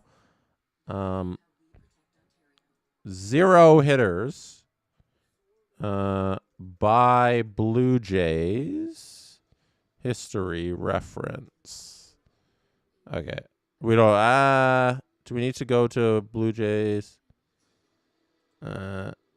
Keegan Matheson wrote about this. Okay. No hitters in perfect games. Okay. Sorry, we're doing our research here. So we got our stats.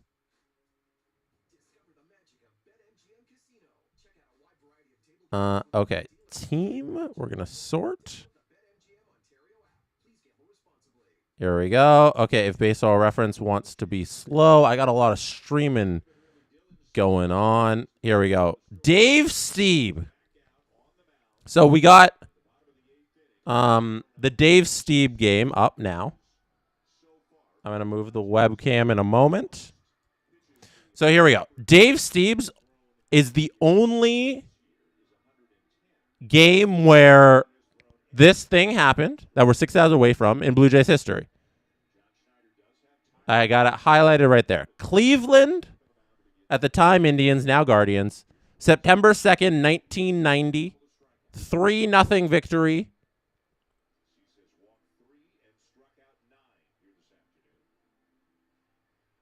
That's what we're witnessing here today. It's pretty cool. Uh-oh! Eldridge out to center field. Varsho! What a grab by Varsho at the fence! Oh my goodness! He knew what was on the line. He went all out for it. And Dalton Varsho with a Dalton Varsho play.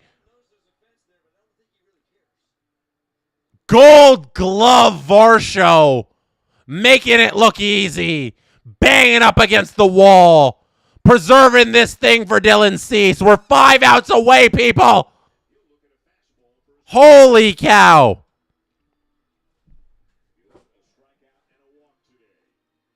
Drew Gilbert now at the plate. Wow. 109 for Cease. That's painting the black. 2 strikes. 0-2 against Drew. They're showing the Varsho catch again. Oh. Wow. DG says, who is John Gruden? I only know the NFL coach one. He's the coach of the Marlies. He just won the Calder Cup. The Leafs called him up to the big club. That's a strikeout. 10 strikeouts for Dylan Cease. We're 4 outs away.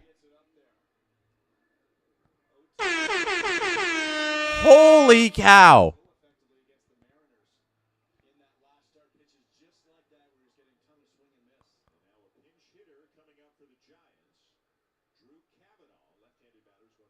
Holy cow. That's a strike. Kavanaugh. Cease is up to 112 pitches. Please, John Schneider, leave him in this game. This is history. We need this. It's been a tough season. Let us have this moment.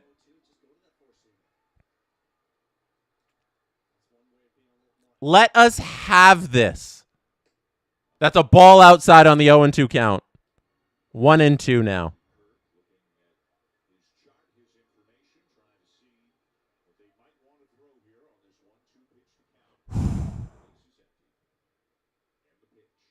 That's a strike thing! 11 strikeouts for Dylan Cease, and we go to the bottom of the ninth!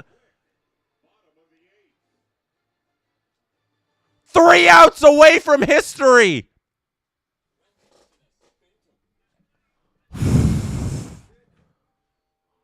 Oh my goodness!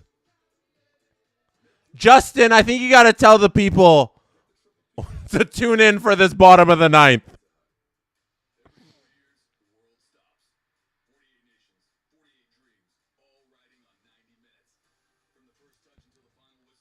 Justin, if you could alert the peoples out there about what's about to happen. What we are 3 outs away from. The only no-no in Blue Jays history came on September 2nd, 1990 in Cleveland.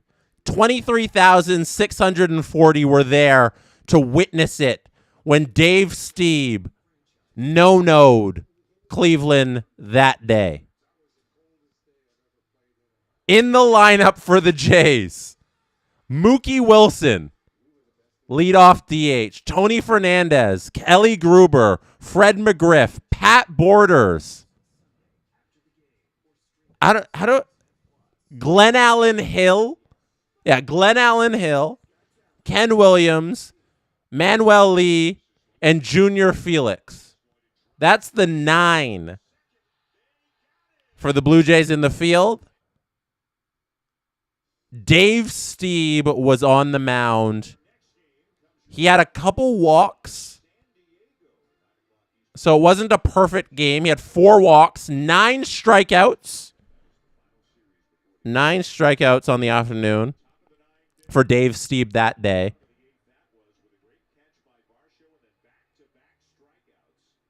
Thank goodness for Dalton Varsho.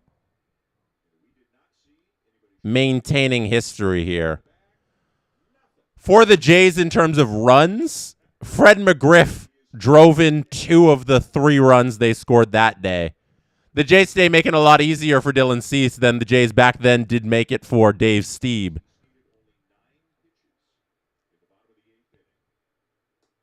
We had Manuel Lee driving in the other run for the 3 for the Blue Jays.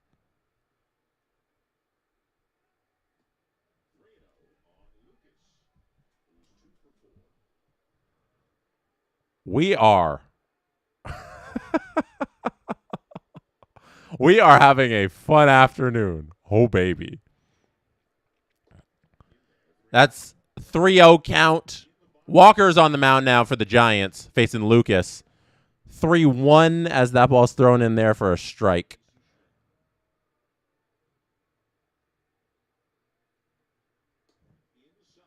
That's inside for a ball.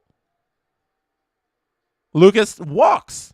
Well done. Leadoff walk for Lucas. Why not get extra runs here for Dylan Cease? He's coming back out. He's coming back out. I truly believe he's coming back out.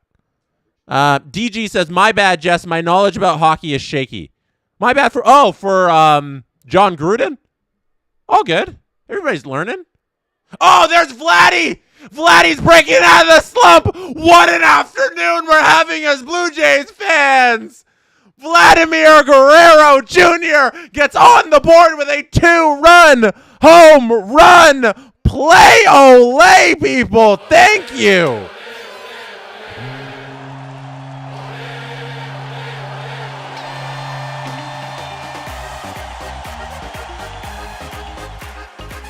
Round the bases, Vladdy. What a way to kick off what could be a historic ninth inning for the Toronto Blue Jays. We get our $500 million boy to hit his 5th home run of the season. Hold that weird dragon thing up that they found is going to make them break out of their slump. Vladdy holds the plastic dragon torch for home runs because the Blue Jays are always having the most fun out there. And it is 9-0 for your Toronto Blue Jays. George Springer is now at the plate. This is literally like somebody check hell to see if it's frozen. Somebody check. TMB Sports says, to context this thing right now for you, we have won 2 World Series more recently than this thing that we're witnessing. That's insane. Hey, look, a Vladdy homer. Oh, are we going back to back? Springer hits this out to left field. That's going to get over the fence, people. Once again, the Jays hit a home run as Springer and Vladdy go back to back to put up a double digits on the Giants. That is a touchdown, a field goal, 10-0. Jays over San Francisco. What an afternoon we are having. Varsho can't make it back to back to back, but that's okay because they don't need it. They got 10 of these bad boys this afternoon. Wow.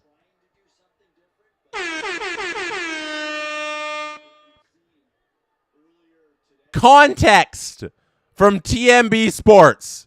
We have won 2 World Series more recently than this thing we're witnessing right now. That's just facts for this Blue Jays franchise. Dave Stieb did it in 1990 on September 2nd. And that's it. Just that no perfect games in franchise history. We won't see one of those today. But Dylan Cease better be out there for the bottom of this thing for history. Wow. We love the dragon. We love the stick dragon if that's the thing that wakes Vladdy up. That was a really good homer by Vladdy. Solid contact.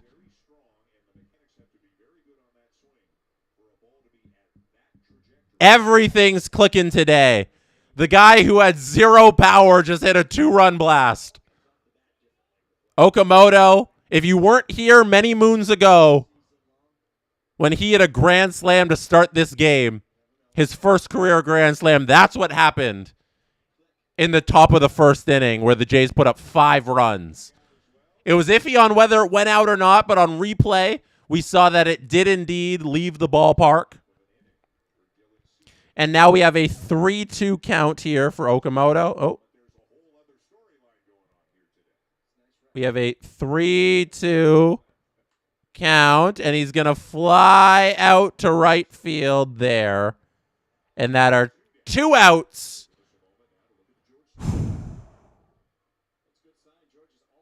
Two outs here in the top of the ninth. Oh, let's get that runner off of first. There's no runner on first.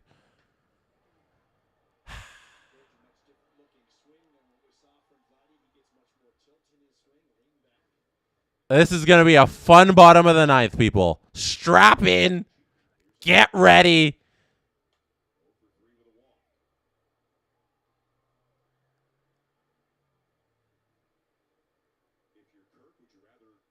Alejandro Kirk's at the plate right now. 0 for 3 so far. We're moments away from history potentially happening.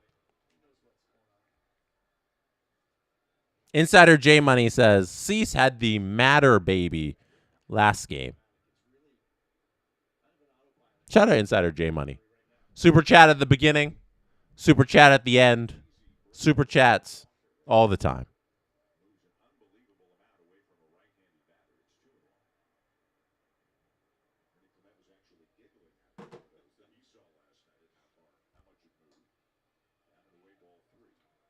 Three and one.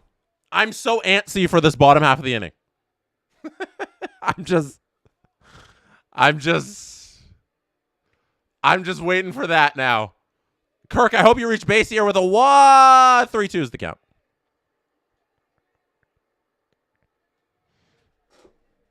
If you are here hanging out, hit like.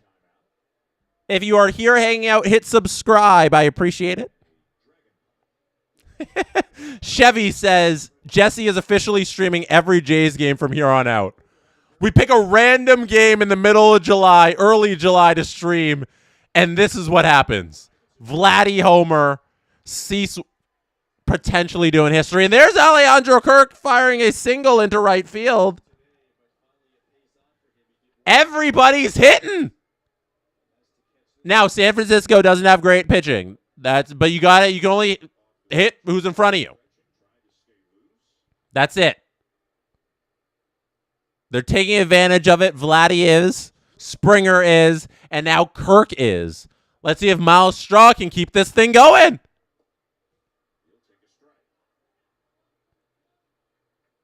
That is one strike to Miles Straw.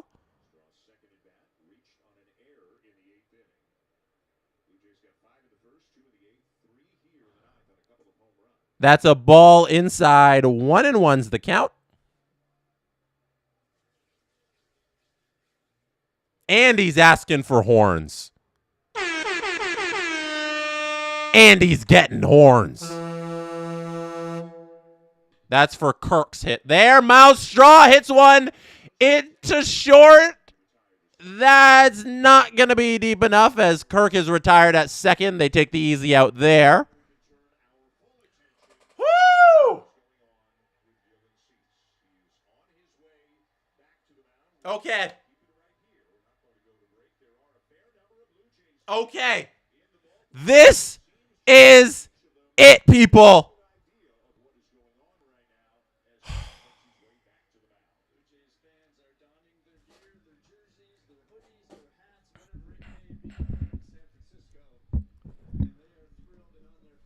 It's the bottom of the ninth. I know you hate it. For those of you who have been here through all of the Jays streams, I know you hate it. But I have to do it. It's not up to me. It's up to the universe. When it feels the moment that is happening, when it understands the stakes that are going on in the television screen in front of us, it brings it into our ears. I think I hear it. That is it. There it is. The tense music has begun.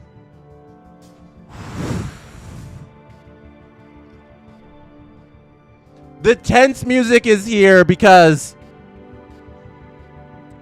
Dylan Cease has the opportunity today to make Blue Jays history.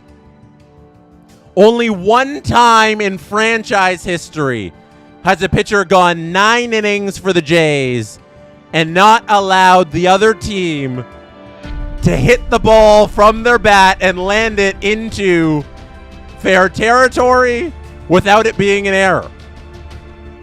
You know what that means if you do that for 27 outs. Dylan Cease starts off the bottom of the ninth with a strike. He is at 116 pitches. And John Schneider is allowing history to potentially take place here.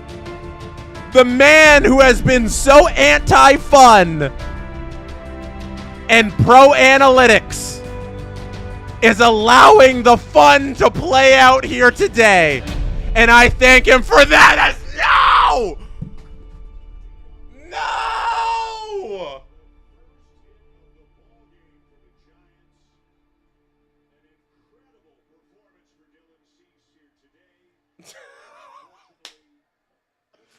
The first batter of the 9th inning gets a hit off of Dylan Cease, and the no-hitter is over. He couldn't quite do it. He ends up 3 outs short of Blue Jays history and the second no-hitter ever. Dylan Cease, well done today. That's not my fault. Don't blame me. I do not have that much power over the universe.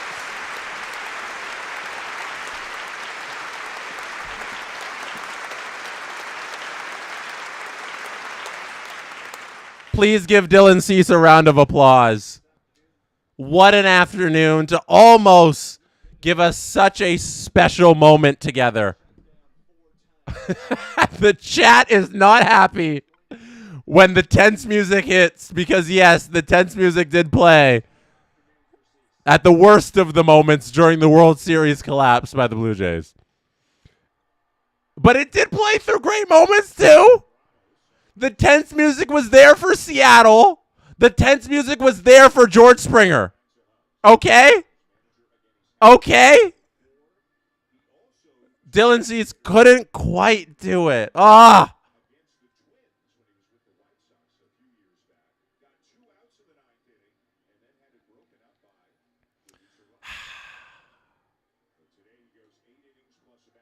Corey Mueller with a giant super chat. Thank you, Corey. Corey Mueller been supporting the streams for a long time now. Says, it's not Jesse's fault. It's definitely Jesse's fault.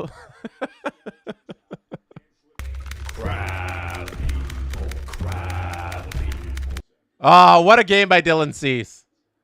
Let me put this on the board. Let me mark a single. Oh, no, I did 2 of them. Clear bases. Okay, a single there for the Giants. They have 1 hit today. Yeah, the bat flip. What the hell is that?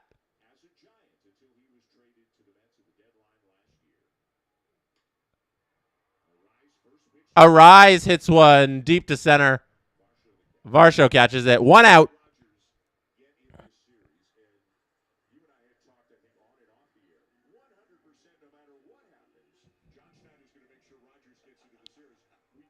Tyler Rogers is on the mound, by the way.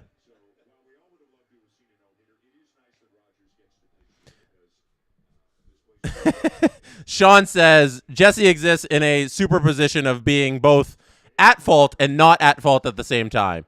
Oh, no. Oh, my gosh, it's going to land just short of the wall. Wow. I thought that was a home run. Jeez. Okay, I got to get something in here because I got to tell you about something. Tim Hortons Camp Day is July 15th. If you're not aware of Tim Hortons Camp Day on July 15th, every iced coffee and hot coffee, just any coffee, is going to support the Tim Hortons Foundation camps, helping youth build confidence, connection, and life skills through camps. So you also don't have to wait till July 15th. You can go buy a bracelet or pick up a badge or round up your order in the Tim's app right now, and they're already making a difference through those methods. If you don't want to wait till July 15th to support the Tim's camps, you can learn more at timscamps.com, Tims camps.com. The link is in the description to find out more about Tim's Camps Day. Tim Camps Day on July 15th. Here is a fly ball that is going to be hit over to Vladdy, and he catches the ball, and that is the ball game. Oh, let's set that final in the 9th. There it is. 10-0.